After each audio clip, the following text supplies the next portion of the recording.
সম্মানিত নোয়াখালীবাসী কেমন আছেন আপনারা? জি ভালো আছি। আলোচনা শুরু করতে যাই। আল্লাহ রাব্বুল আলামিন পবিত্র কুরআনুল কারীমের মধ্যে একটি অনবদ্য সূরা নাযিল করেছেন। এখান থেকে আলোচনাটা শুরু করতে যাচ্ছি। সূরাটার নাম হচ্ছে সূরাতুল আসর। কি সূরা? আল্লাহ পাক বলছেন বিসমিল্লাহির রহমানির রহিম, ওয়াল আসরি, সময়ের কসম, সময়ের কসম, মহাকালের কসম, ইন্নাল ইনসানা লাফি খুসর, নিঃসন্দেহে, নিঃসংকোচে, কোনো সন্দেহ নেই যে এই পুরো মানব জাতি ক্ষতির মধ্যে আছে। ইল্লাল্লাযীনা আমানু, তবে তারা নয়, তারা ব্যতীত যারা ঈমান এনেছে, ওয়া আমিলুস সলিহাত, এবং সতামল সম্পাদন করেছে, ওয়া তাওয়াসাউ বিল হাক্কি, পরস্পরকে সত্যের উপদেশ দিয়েছে, ওয়া তাওয়াসাউ বিস সাবর, এবং পরস্পরকে ধৈর্যের উপদেশ দিয়েছে। আল্লাহ রাব্বুল আলামিন বলছেন সময়ের কসম। সময়ের কসম আল্লাহ পাক কেন করলেন? তার আগে আমরা একটু জেনে নেই যে আল্লাহ পাক কি কসম করতে পারেন কিনা। উত্তর হচ্ছে হ্যাঁ, আল্লাহ রাব্বুল আলামিন তার সৃষ্টির কসম করতে পারেন, কিন্তু সৃষ্টি হিসেবে আমাদের জন্য জায়েজ নেই যে আমরা আল্লাহ ছাড়া অন্য কারো নামে কসম করব। নবী সাল্লাল্লাহু আলাইহি ওয়াসাল্লাম বলেছেন, মান হালাফা বিগাইরি ইসমিল্লাহি ফাকাদ কাফারা, কেউ যদি আল্লাহ ছাড়া অন্য কারো নামে কসম করে বা শপথ করে, সে যেন কুফরি করলো। কি করলো? আমরা যদি কসম করতেই চাই, শপথ করতেই চাই, তাহলে আল্লাহর নামেই কসম করতে হবে। আর আল্লাহর নামে কসম করলে অবশ্যই কসম পূরণ করতে হবে, শপথ পূরণ করতে হবে। যদি পূরণ না করি কাফারা দিতে হবে, কমপক্ষে 3টা রোজা রাখতে হবে। আল্লাহ পাক তার সৃষ্টির নামে কসম করে থাকেন। যেমন আল্লাহ পাক বলেছেন ওয়া তিন ফলের কসম, ওয়া জাইতুন, জাইতুনের কসম। 3 ফল খেয়েছেন কখনো? জাইতুন ফল দেখেছেন? জাইতুনের তেল সম্পর্কেও হাদিসে আসছে, এটা বরকতময় তেল। জাইতুনের তেল বরকতময়, এটাকে খেতে বলা হয়েছে, গায়ে ব্যবহার করতেও বলা হয়েছে। ওয়া তুরি সিনিন, আল্লাহ পাক তুর পাহাড়ের কসম করেছেন, সিনাই পর্বতের কসম করেছেন। ওয়া হাযাল বালাদিল আমিন, এই পবিত্র শহরের কসম বলতে আল্লাহ পাক মক্কার কসম করেছেন। এরকম প্রচুর কসম আল্লাহ পাক কোরআনে করেছেন। স্পেশালি আম্মা পারা, যেটা আমরা বলি 30তম পারা, এই পারায় প্রচুর শপথ আপনি দেখতে পারবেন। ওয়া দুহা, দ্বিপ্রহরের কসম, ওয়াল লাইল, রাতের কসম। ঠিক আছে? কোন কোন ক্ষেত্রে আল্লাহ পাক এই মহাবিশ্বের কসমও করছেন তারকার অবস্থান স্থলের। আল্লাহ পাক বলছেন ফালা উকসিমু বিমাওয়াকিন নুজুম ওয়া ইন্নাহু লাকাসামুল লাউ তা'লামুন আযীম। সূরা ওয়াকিয়ার শেষের দিকে আল্লাহ পাক নক্ষত্রগুলোর অবস্থান স্থলেরও কসম করেছেন। কোন কোন ক্ষেত্রে আল্লাহ পাক নিজেরও কসম করেছেন, ফালা ওয়া রাব্বিক, কখনো নয় তোমার রবের শপথ করে বলছি, তোমার রবের শপথ করে বলছি, মানে আল্লাহ পাক নিজেই নিজের কসম করছেন যে ফালা ওয়া রাব্বিকা, কখনো নয় তোমার রবের কসম করে বলছি, তারা মুমিন হতে পারবে না যতক্ষণ পর্যন্ত তোমাকে হে নবী মুহাম্মদ সাল্লাল্লাহু আলাইহি ওয়াসাল্লাম তাদের মধ্যে অমীমাংসিত বিষয়ে তোমাকে ফয়সালাকারী রূপে গ্রহণ না করছে। এখানে আল্লাহ পাক নিজের কসম করছে। আল্লাহ রাব্বুল আলামিন আল কোরআনে বহু কসম করেছেন, আর এটা প্রত্যেক বুদ্ধিমান শ্রোতাই বুঝে ফেলবেন। আল্লাহ পাক যখন যে বিষয়ের কসম করেন, নিঃসন্দেহে সেটা সবচেয়ে গুরুত্বপূর্ণ বিষয় হবে, তাই নয় কি? আল্লাহ পাক এখানে সময়ের কসম করছেন, মানে সময়টা আমাদের জীবনে খুবই ইম্পর্টেন্ট একটা জিনিস। সত্যি কথা বলতে আমাদের লাইফের সবচেয়ে ইম্পর্টেন্ট জিনিস হচ্ছে কি? টাইম বা সময়। আমরা যখন মায়ের গর্ভে ছিলাম এবং আমাদের বয়স ছিল 4 মাস 10 দিন, তখন আল্লাহর পক্ষ থেকে একজন ফেরেশতা এসেছিলেন, এসে মায়ের গর্ভে রূহটাকে ফুঁকে দিয়েছেন এবং 4টা বিষয় লিখে দিয়েছেন। 1 নাম্বার, এই গর্ভের সন্তানের হায়াত কতটুকু হবে। 2 নাম্বার, তার রিজিক কি কি হবে। 3 নাম্বার, সে সৌভাগ্যবান হবে না দুর্ভাগ্যবান হবে। 4 নাম্বার, সে দুনিয়াতে কি কি আমল করবে। এই 4টা বিষয় লিখে দেওয়া হয়েছে। এর মধ্যে সবচেয়ে ইম্পর্টেন্ট বিষয় হচ্ছে হায়াত, সময়, সে কতদিন বাঁচবে। হায়াতের মধ্যে বরকত হয়, কিন্তু আল্লাহ পাকের নির্ধারিত হায়াত কিন্তু বাড়েও না কমেও না। আল্লাহ পাক যে সময় নির্ধারণ করেছেন, এই সময়টুকুই আমাদের দুনিয়ার হায়াত। আল্লাহ পাক নির্ধারণ করে বলেছেন লিয়াবলুয়াকুম আইয়ুকুম আহসানু আমালা। এই হায়াত মওত সৃষ্টি করার বিষয়টা হচ্ছে আল্লাহ পাক দেখতে চান দুনিয়াতে তোমাদের মধ্যে কাজে কে শ্রেষ্ঠ, কাজে কে উত্তম, আহসান কে, কাজে সেরা কে। আল্লাহ পাক দেখতে চান না আমলের মধ্যে এভারেজকে, গতানুগতিককে। আল্লাহ পাক দেখতে চান আমলের শ্রেষ্ঠকে। কাবীর মানে বড়, আকবার মানে সবচেয়ে বড়, সগীর মানে ছোট, আসগর মানে আরো অনেক ছোট, হাসান মানে হচ্ছে ভালো, উত্তম, আহসান মানে সবচেয়ে ভালো, বেস্ট ওয়ান। আল্লাহ পাক দেখতে চান লিয়াবলুয়াকুম আইয়ুকুম আহসানু আমালা, তোমাদের মধ্যে দুনিয়াতে আমলে আহসানকে। আল্লাহ পাক এভারেজ মুসলিম দেখতে চান না, এক্সেপশনাল মুসলিম দেখতে চান। আমি কি বোঝাতে পারছি? এই জন্য আল্লাহ পাক হায়াত ও মৌত সৃষ্টি করেছেন এবং দুনিয়ার জীবনটা আমাদেরকে উপহার দিয়েছেন। আরেকটা উদ্দেশ্য হচ্ছে আল্লাহ পাক দেখতে চান এই কারাগারের জীবনে আমলের শ্রেষ্ঠকে এবং কে আল্লাহ পাকের বিধানগুলো মেনে চলে, এবং কারা কারা আল্লাহ পাকের জমিনের মধ্যে তার খেলাফতের দায়িত্ব পালন করে। আমরা কিন্তু আল্লাহর খলিফা। আমরা কি আল্লাহর খলিফা? আমাদের পিতাকে আল্লাহ পাক সৃষ্টি করেছিলেন পৃথিবীতে আল্লাহর খলিফা হিসেবে। আল্লাহর খলিফার কাজ কি? শুধু ইবাদত করাই খলিফার কাজ নয়। আল্লাহর খলিফার কাজ হচ্ছে আল্লাহ পাকের জমিনের মধ্যে ন্যায় বিচার প্রতিষ্ঠা করা, আল্লাহর বিধান প্রতিষ্ঠা করা। এটা আল্লাহর খলিফার কাজ। যদি পৃথিবীতে আমরা আল্লাহ পাকের বিধান প্রতিষ্ঠা না করে শয়তানের বিধান প্রতিষ্ঠা করি, তাহলে আমরা আল্লাহর খলিফা থাকবো না, শয়তানের খলিফা হয়ে যাব। আমি কি বুঝাতে পারছি? আল্লাহ পাক দুনিয়ার এই কারাগারের জীবনটাতে আমাদেরকে নির্ধারিত সময় দিয়েছেন, ওয়াল আসরি, সময়ের কসম। আরেকটা অর্থ এখান থেকে নেওয়া যায়, সেটা হলো আল্লাহ পাক সময়ের কসম করে আমাদেরকে মূলত অতীতকালের দিকে তাকাতে বলছেন। কোন দিকে? অতীতের দিকে। কোরআন খুললে আপনি দেখবেন, আমার সামনে যে কিতাব আছে আল্লাহ পাকের কিতাব আল কোরআনুল কারীম, এই কোরআনুল কারীমকে আপনি তিনটা ভাগে ভাগ করতে পারবেন। একটা অংশে গিয়ে দেখবেন এখানে আছে হুকুম আহকাম, কি করা যাবে কি করা যাবে না, কি করতে হবে কি করতে হবে না। দ্বিতীয় অংশে গিয়ে আপনি পাবেন আল্লাহ রাব্বুল আলামিনের তাওহীদ, তাওহীদ, রিসালাত, আখিরাত, এই বিষয়টা পাবেন। আল্লাহ এক, মুহাম্মদ সাল্লাল্লাহু আলাইহি ওয়াসাল্লাম শেষ নবী, এবং আখিরাত, এর পরের জীবন, এর ধাপগুলো, হিসাব নিকেশ, জান্নাত জাহান্নাম, এগুলো পাবেন। আরেকটা অংশে গিয়ে আপনি পাবেন ইতিহাস। কি পাবেন? ইতিহাস, পূর্ববর্তী নবীগণের ইতিকথা পাবেন। একদম আদম আলাইহিস সালাম থেকে শুরু করে শেষ নবী মুহাম্মদ সাল্লাল্লাহু আলাইহি ওয়াসাল্লাম পর্যন্ত পুরো হিস্ট্রি আপনি কোরআনে পাবেন ইনশাআল্লাহ। আল্লাহ পাক ওয়াল আসরি বলে আমাদেরকে একটু পিছনের দিকে তাকাতে বলছেন, একটা জিনিস লক্ষ্য করতে বলছেন। সেই জিনিসটা কি? সেই জিনিসটা হচ্ছে আল্লাহ পাক লক্ষ্য করতে বলছেন যে আদম আলাইহিস সালাম থেকে শুরু করে শেষ নবী পর্যন্ত, বলেন মুহাম্মদ রাসূলুল্লাহ সাল্লাল্লাহু আলাইহি ওয়াসাল্লাম পর্যন্ত, আল্লাহ পাকের একটা কমন সুন্নত দেখা যাচ্ছে। কমন সুন্নত, সাধারণ সুন্নত। কি সুন্নত? প্রত্যেক যুগে যুগেই যারা আল্লাহ পাকের বিধান মেনেছে, তার নবীর আনুগত্য করেছে, আল্লাহ পাক সেই মুমিন মুসলিম বান্দাদেরকে দুনিয়াতেও নাজাত দিয়েছেন, পরকালেও জান্নাত দিয়েছেন। ঠিক আছে কথা?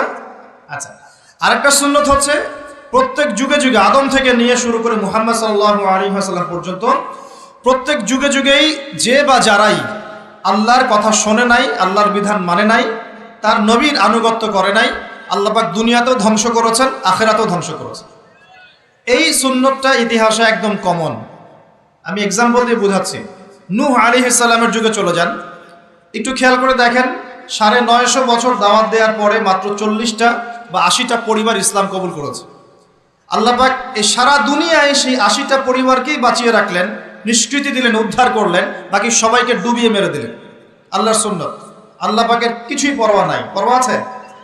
আচ্ছা, তারও একটু আগে যান, আদম আলাইহিস সালামের 2 ছেলে হাবিল এবং কাবিল, মনে আছে? কাবিলের কুরবানি কবুল হয় না, হাবিলেরটা কবুল হয়। তো এখানে হিংসা, এখানে কি হিংসা, পরশ্রী কাতরতা। তারটা কেন কবুল হয়, আমারটা কেন হয় না? এই হিংসার বশবর্তী হয়ে এক পর্যায়ে কাবিল হাবিলকে হত্যাই করে ফেলল, এবং সেই হত্যাকাণ্ডের সাক্ষী ছিল একটা পাখি, তার নাম কি? কাক। কাক, হ্যাঁ। বিষয়টা হচ্ছে যে কাক সাক্ষী যে আদম আলাইহিস সালাম এর 2 সন্তান, এক সন্তানকে হত্যা করার পর আরেক সন্তান মাথায় হাত দিয়ে বসে আছে। কিভাবে তার ভাইকে দাফন করবে এই জ্ঞান তার কাছে নাই। আল্লাহ পাক কাককে পাঠালেন, সে মাটি খুঁড়ে দেখালো কিভাবে দাফন করতে হয়। তার মানে শিক্ষা আমাদের চারপাশেই আছে। শিক্ষা গ্রহণ করার জন্য সবসময় টেক্সট বুকের প্রয়োজন হয় না। শিক্ষা গ্রহণ করার জন্য সবসময় টেক্সট বুকের প্রয়োজন হয় না। এই ডারউইনের মতবাদের প্রয়োজন হয় না। শিক্ষা গ্রহণ করার জন্য একটু দূরদর্শিতাই যথেষ্ট।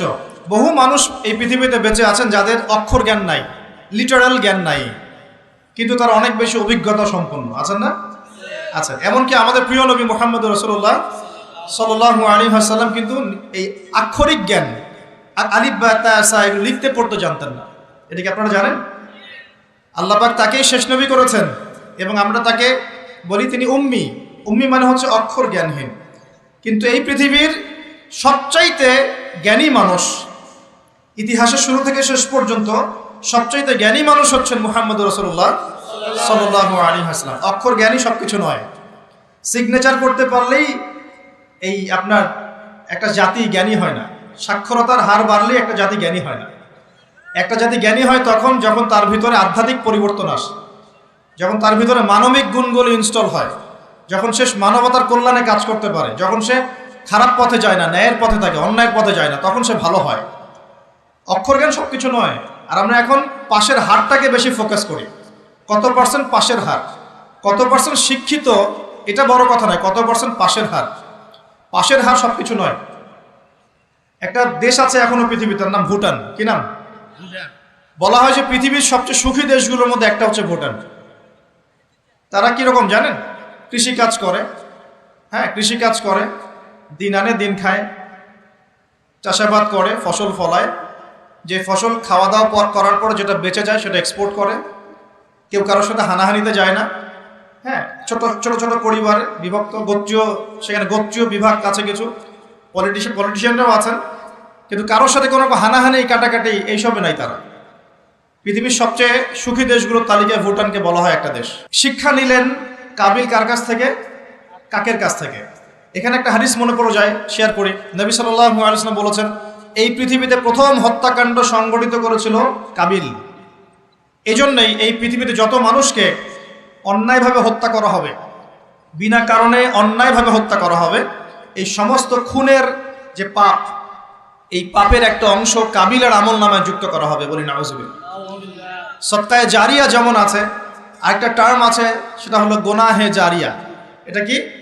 একটা মাদক দ্রব্যের বার খুলেছেন, আপনি মারা যাওয়ার পরেও যদি মানুষ মাদক খেতে থাকে, কবরে শুয়ে শুয়ে গোনা পাবেন ইনশাআল্লাহ।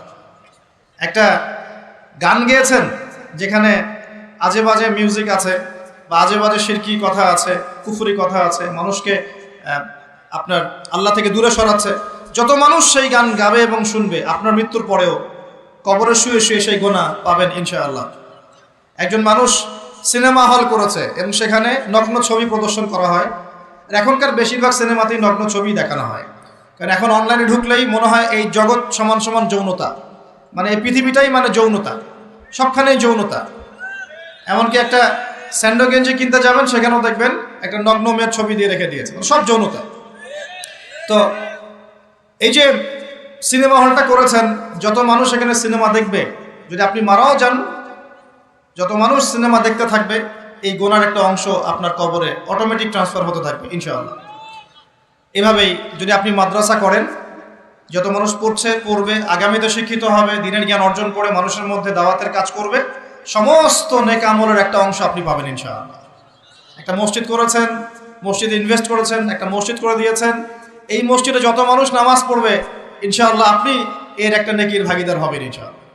আপনি একটা বই লিখেছেন অথেন্টিক সুন্দর, এই বই যত মানুষ পড়ে উপকৃত হবে, আপনি কবরে শুয়ে শুয়ে নেকি পাবেন ইনশাআল্লাহ। ভালো কিছু বলেছেন, ভালো লেকচার দিয়েছেন, যত মানুষ শুনবে, আমল করবে, জীবন পরিবর্তন করবে ইনশাআল্লাহ, আপনি কবরে শুয়ে শুয়ে নেকি পাবেন ইনশাআল্লাহ। এটা সবচেয়ে সেরা ইনভেস্ট, সবচেয়ে সেরা ব্যবসা। আল্লাহ পাক আমাদেরকে এই ধরনের ব্যবসা বেশি বেশি করার তৌফিক দান করুন। এখানে একটা প্রশ্ন আসবে যে হাবিলকে কেন কাবিল হত্যা করলো? উত্তর হচ্ছে হিংসা। উত্তরটা কি? এই কাবিলের সুন্নত কিন্তু 1400 বছরেও, 1400 বছর না, 1400 বছর তো নবীর যুগই চলে গেছে। আসলে এই লক্ষ লক্ষ বছরের পরেও কাবিলের এই সুন্নত কিন্তু শেষ হয়ে যায় নাই। এখনো কিন্তু হাবিল কাবিলের সুন্নত সমাজে আছে।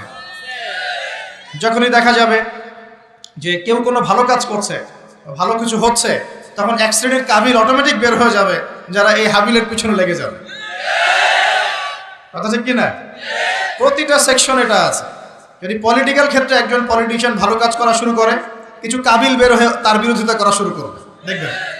সমাজের ক্ষেত্রে কিছু ভালো নেতা যদি বের হয়, তারা ভালো কাজ করছে, মানব সেবামূলক, কিছু বের হবে কাবিল, যারা এর পিছনে লেগে থাকবে। ধর্মীয় ক্ষেত্রেও দেখবেন যদি ভালো কিছু আলেম, ওয়াইজ, ভালো মুফাসসির, আপনার লেখক বা ভালো কিছু বের হয়, ভালো কোনো পার্সন বের হয় যারা দিনের জন্য কাজ করছেন, উম্মার জন্য কাজ করছেন, এক শ্রেণীর কাবিল অটোমেটিক বের হয়ে যাবে যাদের কাজই হবে 24 ঘন্টা তার পিছনে লেগে থাকে। কিন্তু এতে করে ফায়দা কি? এতে করে কাবিলদের কোনো ফায়দা নেই, এতে করে হাবিলের ফায়দা আছে।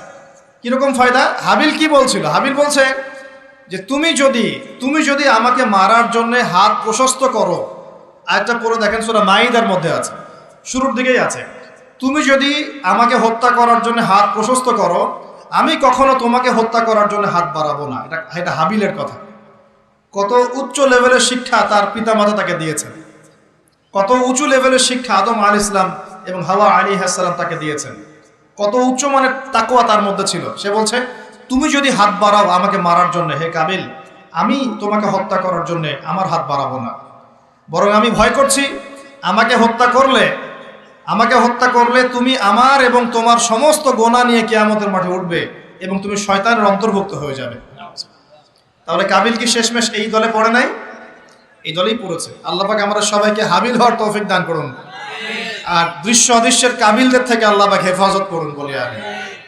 এখানেও একটা সুন্নত আল্লাহ পাকে দেখেন, সময়ের কসম, খেয়াল করেন যে ওই সময়ও আল্লাহ পাক হাবিলকে রক্ষা করেছেন, পরকালে জান্নাত দিয়েছেন। কাবিল কিন্তু জান্নাতে যাচ্ছে না, তার ঘাড়ের মধ্যে নিজের ভাইয়ের হত্যার অপরাধ আছে। নবী পরিবারের সন্তান হওয়া সত্ত্বেও তার পরিণতি কিন্তু ভালো হলো না। খেয়াল করেছেন কি? আচ্ছা, এবার সামনে যান। নূহ আলাইহিস সালামের জীবন তো দেখলেন। এই 80টা পরিবারকে আল্লাহ পাক হেফাজত করলেন, বাকি সবাইকে ডুবিয়ে মারলেন। আমরা যারা এখন পৃথিবীতে বেঁচে আছি, এই 800 কোটি বা 1000 কোটি মানুষ, কোনো না কোনোভাবে কিন্তু আমরা সবাই এই 80টা পরিবারেরই সন্তান। কথা বুঝতে পারছেন না মনে হয়? এই যে বিশ্ব ভ্রাতৃত্বের কথা বলি না আমরা, এই বিশ্ব ভ্রাতৃত্বের কথা তো পশ্চিমারা বলে মানুষকে দেখানোর জন্য, কথার কথা বলে। সত্যিকারের বিশ্ব ভ্রাতৃত্ব শিখতে হলে কোরআন পড়তে হবে। সত্যিকারের বিশ্ব ভ্রাতৃত্ব শিখতে হলে কোরআন পড়তে হবে। কোরআন বলছে এই যে পরিবারগুলোকে আল্লাহ পাক বাঁচিয়েছেন, জুদি উপত্যকায় এই নৌকা গিয়ে ঠেকেছে, ওই নৌকায় যারা ছিলেন তাদেরকে দিয়ে পরবর্তীতে পৃথিবী আবাদ করা হয়েছে। নূহ আলাইহিস সালামের 4 সন্তান ছিলেন। কয় সন্তান? একজন হচ্ছে শাম। কি নাম? শাম। এই শাম এর বংশধর হচ্ছে এই যে মিডল ইস্টের মানুষরা, মধ্যপ্রাচ্যের যে মানুষরা আছে, এরা শামের বংশধর। এক ছেলের নাম হাম। হাম ছিল কালো বর্ণের, মানে ব্ল্যাক স্কিন। এই হামের বংশধর হচ্ছে আফ্রিকান কন্টিনেন্টে যে মানুষগুলো আছে, আফ্রিকান কন্টিনেন্ট, এই যে কালো কালো মানুষগুলো, তারা কিন্তু হামের বংশধর। একজন হচ্ছে ইয়াফাস। ইয়াফাস হচ্ছে ওই ইউরোপিয়ান যারা, এরা হচ্ছে ইয়াফাসের বংশধর, সাদা চামড়া। আরেকজন সন্তান ছিল, তার নাম সম্ভবত কেনান। এই সন্তান নৌকায় ওঠে নাই। সে বলেছিল, তার বাবা তাকে ডাকছিল, নৌকায় আসো, আল্লাহর আযাব থেকে আজকে কেউ বাঁচাতে পারবে না। সে বলছে যে আমি পাহাড়ে উঠে যাব, পাহাড় আমাকে সেভ করবে। নবী পরিবারের সন্তান হওয়ার পরেও এই কেনান পানিতে ডুবে মারা গেল। আল্লাহ পাক তাকে বললেন, হে নূহ, লাইসা মিন আহলিক, সে তোমার পরিবারের কেউ না। নূহ আলাইহিস সালাম বলছেন, আল্লাহ, সে আমার সন্তান, তাকে মাফ করে দাও। আর আল্লাহ পাক বলছেন, লাইসা মিন আহলিক, সে তোমার পরিবারের কেউ না। মানে আল্লাহর হুকুম আহকাম না মেনে চললে নবী পরিবারের সন্তান হয়েও কেউ আল্লাহর গজব থেকে বাঁচতে পারবে। আর আমরা তো কিছুই না, আমরা কিছু। তা আমাদের অহংকার শোভা পায়, আমি অমুক আলেমের সন্তান, অমুক মুহাদ্দিসের সন্তান, অমুক বক্তার সন্তান, হ্যাঁ, অমুক পলিটিশিয়ানের সন্তান, অমুক রাষ্ট্রনেতার সন্তান। এইসব জাতি, বর্ণ, গোত্র, এগুলো আল্লাহর আযাব থেকে বাঁচাতে পারবে না যদি কোরআন সুন্নাহ ফলো না করে চলে। এটা মূল কথা। আরো সামনে যান। এবার ইব্রাহিম আলাইহিস সালামের যুগটা আপনাকে দেখাই, ওই যুগের সময়টা দেখেন, বলে আসলি। ওইখানে আল্লাহ রাব্বুল আলামিন ইব্রাহিম আলাইহিস সালাম এবং তার অল্প সংখ্যক অনুসারীকে উদ্ধার করেছেন, বাঁচিয়েছেন। নমরুদের এই বিশাল রাজত্ব আল্লাহ পাক ধসিয়ে দিয়েছেন কি দেন নাই? আল্লাহ সুন্নত পরিবর্তন হয়েছে? হয়। আল্লাহ পাক ইব্রাহিম আলাইহিস সালামকে আগুনের পরীক্ষা থেকেও বাঁচিয়েছেন, আর নমরুদকে সামান্য মশা দিয়েই মেরে ফেলেছে। আল্লাহ সুন্নত কোনো পরিবর্তন হয়নি। নবী মূসা আলাইহিস সালামের যুগে যান, ফেরাউনের বিশাল বাহিনী, এখনকার এই রাশিয়ান বা ন্যাটো বা ইউরোপিয়ান কন্টিনেন্টে যত আছে, এই সবগুলোকে একত্রিত করলেও মনে হয় ফেরাউনের বাহিনীর মতো হবে না। এই পুরো বাহিনীটাকে মনে হয় 1 ঘন্টার মধ্যেই আল্লাহ পাক লোহিত সাগরে ডুবিয়ে মেরে দিলেন। একদিনের মধ্যেই। আল্লাহ পাকের কোনো পরোয়া নাই। আর বনু ইসরাইল আর মূসা আলাইহিস সালামকে আল্লাহ পাক উদ্ধার করলেন। আল্লাহ পাকের সুন্নত এটাই, যুগে যুগে বলে আসরি, একই সুন্নত। আজ জাতির কথা দেখেন, বিশাল আকার দেহের মানুষ ছিল, একদম তাল গাছের সমান সমান লম্বা। তারা একটা কথা বলতো, মান আশাদ্দু মিন্না কুওয়া, আমাদের যে শক্তিশালী কে আছে, তারা বলতো এই কথা। আল্লাহ পাক ওদেরকে 6 দিন 7 রাতের মধ্যেই এই বাতাসের তীব্র বেগে উপড়িয়ে দিলেন, খেজুর গাছের কাণ্ডের মতো ঘরের সামনে পড়ে থাকলো। কেউ বাঁচাতে পারলো না। বাঁচাতে পারলো? পরের জেনারেশন আসলো সামুদ জাতি, তাদের নবীর নাম কি? সালেহ আলাইহিস সালাম। সালেহ আলাইহিস সালাম দাওয়াত দিলেন, তারা দাওয়াত কবুল করলো না। আল্লাহ পাক সালেহ আলাইহিস সালাম এবং তার সাথীদেরকে বাঁচালেন সামুদ জাতিকে বজ্রপাত, বিদ্যুৎ চমকায় না বিদ্যুৎ, এই বিদ্যুৎ দিয়ে পুরো সামুদ জাতিকে আল্লাহ পাক ধ্বংস করলেন। কিভাবে ধ্বংস করলেন জানেন? একবার খালি একটা শব্দ হয়েছে, বিকট এক শব্দেই শেষ। একটা বিকট শব্দ, বাস এক শব্দে সবার জান চলে গেছে, জান কবজ হয়ে গেছে এক শব্দের মধ্যে। সামুদ জাতি শেষ। একটা জাতির নাম ছিল মাদিয়ান, কওমে মাদিয়ান। এই জাতির নবী ছিলেন শুআইব আলাইহিস সালাম। এই জাতির পাপ ছিল, তারা মাপে কম দিত। কি করতো? আজকে যারা ব্যবসা করে মাপে কম দেন, সতর্ক হয়ে যাবেন। একটা জাতির উপর দুর্ভিক্ষ নেমে আসে তখন, যখন ওই জাতি মাপে কম দেয়। আমাদের সমাজে প্রচুর ব্যবসায়ী আছেন যারা মাপে কম দেন, ভেজাল খাওয়ান, একদিনের খাবার আরেকদিন খাওয়ান, মিথ্যা কসম করে পণ্য বিক্রি করেন এবং মানুষকে বিষ খাওয়াতেও দ্বিধাবোধ করেন না, সামান্য কয়টা টাকার জন্য। সামান্য কয়টা টাকার জন্য। কয়দিন আগে দেখলেন না, এই যে বিরিয়ানি একটা রেড করলাম, দেখেন নাই? ওই যে 2 গ্লাস খাওয়াচ্ছে, খান আপনারা খান, ওরা খাবে না, ওরা খাচ্ছে না। এরকম ব্যবসায়ীর সংখ্যা কি কম না বেশি? সবখানেই প্রতারণা। আমি এদিকে আসছি পরে ইনশাআল্লাহ। মানে শেষ জামানার সবচেয়ে বড় সমস্যাগুলোর মধ্যে একটা হচ্ছে বিশ্বাসহীনতা, প্রতারণা। এই জামানায় আমানত উঠে যাবে। কি উঠে যাবে? আমানত উঠে যাবে। আমানতদার ব্যক্তি খুঁজে পাওয়া যাবে না। নবীজি বলছেন ফোসকার মতো মনে হবে, ফোসকার মতো। গায়ে ফোসকা পড়লে যেমন 2-1টা দাগ থেকে যায়, এরকম আমানতদার ব্যক্তি রেয়ার খুঁজে পাওয়া যাবে। মানুষ বলবে অমুক গ্রামে একটা আমানতদার ব্যক্তি আছে, এত রেয়ার হয়ে যাবে।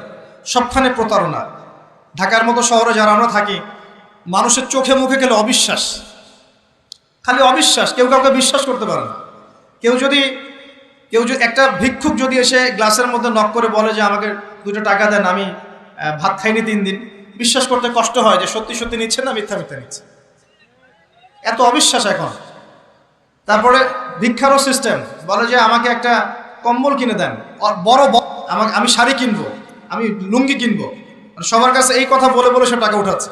পরে গিয়ে দেখেন ওই টাকার একটা অংশ সে মাশাআল্লাহ নষ্ট করে ফেলছে, আর একটা অংশ দিয়ে কি করছে জানেন? শুনলে অবাক হয়ে যাবেন। একটা কোলের বাচ্চাকে নিয়ে ভিক্ষা করছে। কোলের বাচ্চা, এই কোলের বাচ্চাটা সে হায়ার করে আনছে একজনের কাছে, ভাড়া নিয়ে আসছে। সেটা তার বাচ্চা না, অন্য কারো বাচ্চা ভাড়া নিয়ে আসছে, এবং সেই বাচ্চাটাকে ঘুমের ওষুধ খাইয়ে দেয়। কি খাইয়ে দেয়? ঘুমের ওষুধ খাইয়ে দেয়। ফিডারের সাথে অন্য কিছুর সাথে ঘুমের ওষুধ খাইয়ে দেয়। বাচ্চা ঘুমায়, আর বাচ্চাকে ফেলে রেখে সে বলে যে বাচ্চা অসুস্থ, চিকিৎসার জন্য টাকা দেন, চিকিৎসার জন্য টাকা দেন। মানুষ টাকা দিয়ে যায়, কেউ দেয় কেউ দেয় না, দিয়ে যায়। এই যে একটা টাকা হয় সারাদিন শেষে, বাচ্চা ঘুমিয়েই আছে, বাচ্চা ঘুমের ওষুধ খাওয়া। তারপরে এই বাচ্চাটার ওসিলায় যে টাকাগুলো সে আর্ন করলো হারাম পথে, এর একটা অংশ সে এই বাচ্চার আসল পিতামাতাকে দিবে, দিয়ে বাকি অংশ সে সিন্ডিকেট করে খেয়ে ফেলবে। এটাও হয় ঢাকা শহরে। তাহলে এই যুগে আপনি কাকে বিশ্বাস করবেন? কিভাবে বিশ্বাস করবেন? কিভাবে বিশ্বাস করবেন? এটা অবিশ্বাসের যুগ চলছে। জনগণ সরকারকে বিশ্বাস করতে পারে না, সরকার জনগণকে বিশ্বাস করতে পারে না। সমাজ নেতা জনগণকে বিশ্বাস করতে পারে না, জনগণ সমাজ নেতাকে বিশ্বাস করতে পারে না। একজন ইমাম সাহেবকে মুসল্লি বিশ্বাস করতে পারে না, মুসল্লিকে ইমাম সাহেব বিশ্বাস করতে পারে। কোনো কোনো ক্ষেত্রে একটা ওয়াজ মাহফিল হচ্ছে, ওয়াজ মাহফিলের আয়োজক কমিটিকে বক্তা বিশ্বাস করতে পারে না, বক্তাকে ওয়াজ মাহফিলের কমিটি বিশ্বাস করতে পারে। এমনও হয়েছে, ওয়াজ করে চলে গেছে, এমনও হয়েছে যে ওই যে খামের ভিতরে সব পাত্তি, কিছুই নাই। তো এরকমও যে হইতে পারে সেটা তো কল্পনা ছিল না। আসেন হুজুর দেখা যাবে, আসার পরে আর দেখার নাম নাই। কোনো কোনো মাহফিল হয়েছে এমন, মাহফিল সে নেমে গাড়িতে ওঠার পর মাহফিল কমিটির ফোন নাই, বন্ধ, কিভাবে বাসায় যাবো কোনো ফিকির নাই। তো প্রত্যেকটা ক্ষেত্রে প্রতারণা, প্রতিটা সেক্টরে, উপর থেকে নিচ সব জায়গায় প্রতারণা। এই যুগে আপনি আবার একটা মেয়েকে ভালোবাসতে চাচ্ছেন, ভাবছেন যে সে আপনার বিশ্বাস রক্ষা করবে, এখানেও প্রতারণা। দাঁড়ান দাঁড়ান, আমি কন্টেন্ট হারিয়ে ফেলবো। ছেলেকে বাবা বিশ্বাস করতে পারছে না, বাবাকে ছেলে বিশ্বাস করতে পারছে না। দেখেন, সন্তানের জন্য, সম্পত্তির জন্য ছেলে বাবাকে হত্যাও করেছে, এই যুগে ঘটনা। সম্পত্তির জন্য ছেলে মাকে হত্যা করেছে। আমি উত্তরবঙ্গের একটা ঘটনা জানি, মাকে জবাই করে দিয়েছে সন্তান সম্পত্তির জন্য। স্বামী স্ত্রীকে বিশ্বাস করতে পারে না, স্ত্রীকে স্বামী বিশ্বাস করতে পারে। হ্যাঁ, তো এই জামানার সবচেয়ে বড় সমস্যা হচ্ছে এই জামানা থেকে বিশ্বাস উঠে গেছে, কেউ কাউকে বিশ্বাস করতে পারে না। খেয়াল করে দেখবেন, ইভেন বাজারে যাচ্ছেন, বাজারে গেলে কেনাকাটা করছেন, একটা অবিশ্বাস সবার চোখে মুখে, না জানে ও আমাকে ঠকায় দেয় কিনা। কেউ যদি ভালো মতো এসে এক কাপ চাও অফার করে, ভাই আসেন চা খাই এক কাপ, বিশ্বাস করতে কষ্ট হবে, না জানি চায়ের সাথে কি খাওয়ায় দেয়। সব ক্ষেত্রে, প্রতিটা ক্ষেত্রে একই অবস্থা। দেখেন, ওই সমাজে ওই মাদিয়ান কওমের মধ্যে এই অবিশ্বাস ছিল, প্রতারণা ছিল, আর মানুষকে তারা মাপে কম দিয়ে ঠকাতো। যে সুন্নত এখন চলছে, এখনো সে কোরআন আল্লাহ পাক কেন নাজিল করছেন, কেন এত ইতিহাস বলছেন? কারণ শেষ জামানার এই উম্মতে মুহাম্মাদি সাল্লাল্লাহু আলাইহি ওয়াসাল্লামের মধ্যে এই সমস্ত সমস্যাগুলো আবার নতুন করে দেখা দিবে। এই কারণেই তো আল্লাহ পাক আমাদেরকে জানাচ্ছেন, আগে এটা হয়েছে, আগে এটা হয়েছে, আগে এটা হয়েছে, সতর্ক থাকো। কেন কোরআনে বারবার মূসা আর ফেরাউনের কথা আসছে? 136 বার আছে নবী মূসা আলাইহিস সালামের কথা ফেরাউনের সাথে। এতবার কেন, যেখানে আমাদের নবীজির নাম মাত্র 4 বার? কেন এতবার? কারণ শেষ জামানায় উম্মতে মুহাম্মাদের সময়ে মূসা এবং ফেরাউনের সময় যা যা হয়েছিল এগুলোর পুনরাবৃত্তি হবে আবার। আল্লাহ পাক সচেতন থাকতে বলছে। এ যুগেও কি নতুন করে ফেরাউনরা বের হয়ে আসে নাই? ফেরাউন এবং তার দলবল বানু ইসরাইলের উপরে যা করেছিল, এখন ইহুদিরা সেই মুসলিমদের উপর তাই করছে না? একই জিনিস ঘুরে ফিরে আসছে। এই কারণে আল্লাহ পাক আমাদেরকে সতর্ক থাকতে বলছেন, বারবার কোরআন এগুলো রিপিট করছেন। ইতিহাস কেন ব্যাখ্যা করছেন আল্লাহ পাক? বলে আসরি, সময়ের কসম, সময়কে মূল্যায়ন করেন, সময়ের পিছনের দিকে তাকিয়ে দেখেন সময় কত সময় চলে আসছে। এই কমে মাদিয়ান মাপে কম দিত। আমরা যারা ব্যবসা করি আল্লাহর ওয়াস্তে মাপে কম দিবেন না।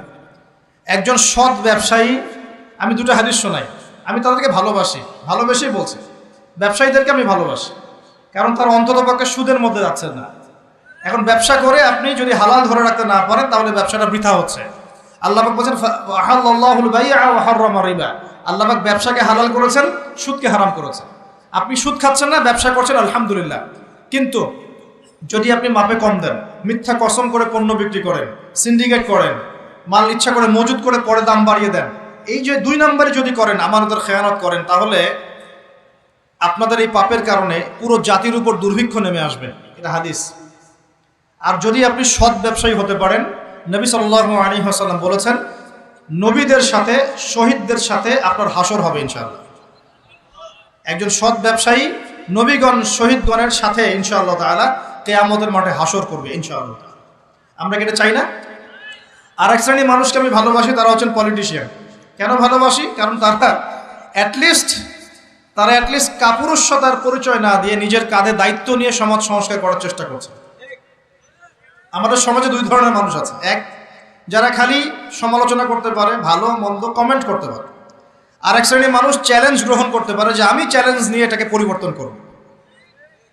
এই 2 শ্রেণীর মানুষ পাবেন আপনি। এক, কোনো কাজের না, সারাদিন কমেন্ট করতে পারে, এটা ভালো না, এটা ভালো, এটা খারাপ, এটা এই, এটা সেই, এটা করতে হবে, ওইটা, মানে এদেরকে আমি নাম দিয়েছি করতে হবে গ্রুপ অফ ইন্ডাস্ট্রিজ। মানে করতে হবে, এটা করতে হবে, ওইটা করতে হবে, এটা করা উচিত, ওইটা করা উচিত। খুবই বুদ্ধিদীপ্ত মানুষেরা, কিন্তু কাপুরুষ। কারণ নিজেরা চ্যালেঞ্জ গ্রহণ করে এটা বিপদ ফেস করে সামনে যেতে পারে। আলেমদের ভুল ধরছেন, আপনি নিজে আলেম হচ্ছেন না কেন? আলেমদের অনেকের ভুল ধরছে, তো আপনি পড়াশোনা করে আলেম কেন হচ্ছেন না? সমাজ পরিচালনাকারীদের ভুল ধরছেন, সমালোচনা করছেন, তো আপনি সমাজ চালাচ্ছেন না কেন? রিস্ক নিচ্ছেন না কেন? দাঁড়ান, আসেন এখানে। আপনি পলিটিশিয়ানদের সমালোচনা করছেন, তাহলে আপনি পলিটিশিয়ান কেন হচ্ছেন না? আপনি ইকোনমিক সেকশনের মানুষদের সমালোচনা করছেন, আপনি কেন দায়িত্ব নিচ্ছেন না? কেন যোগ্যতা অর্জন করে, ঝুঁকি নিয়ে, চ্যালেঞ্জ গ্রহণ করে সমাজ পরিবর্তন করার রিস্ক নিচ্ছেন না কেন? তাহলে 2 শ্রেণীর মানুষ পাওয়া যায়। কিছু মানুষ শুধু কথাই বলতে পারে, আর কিছু মানুষ কাজ করে দেখায়।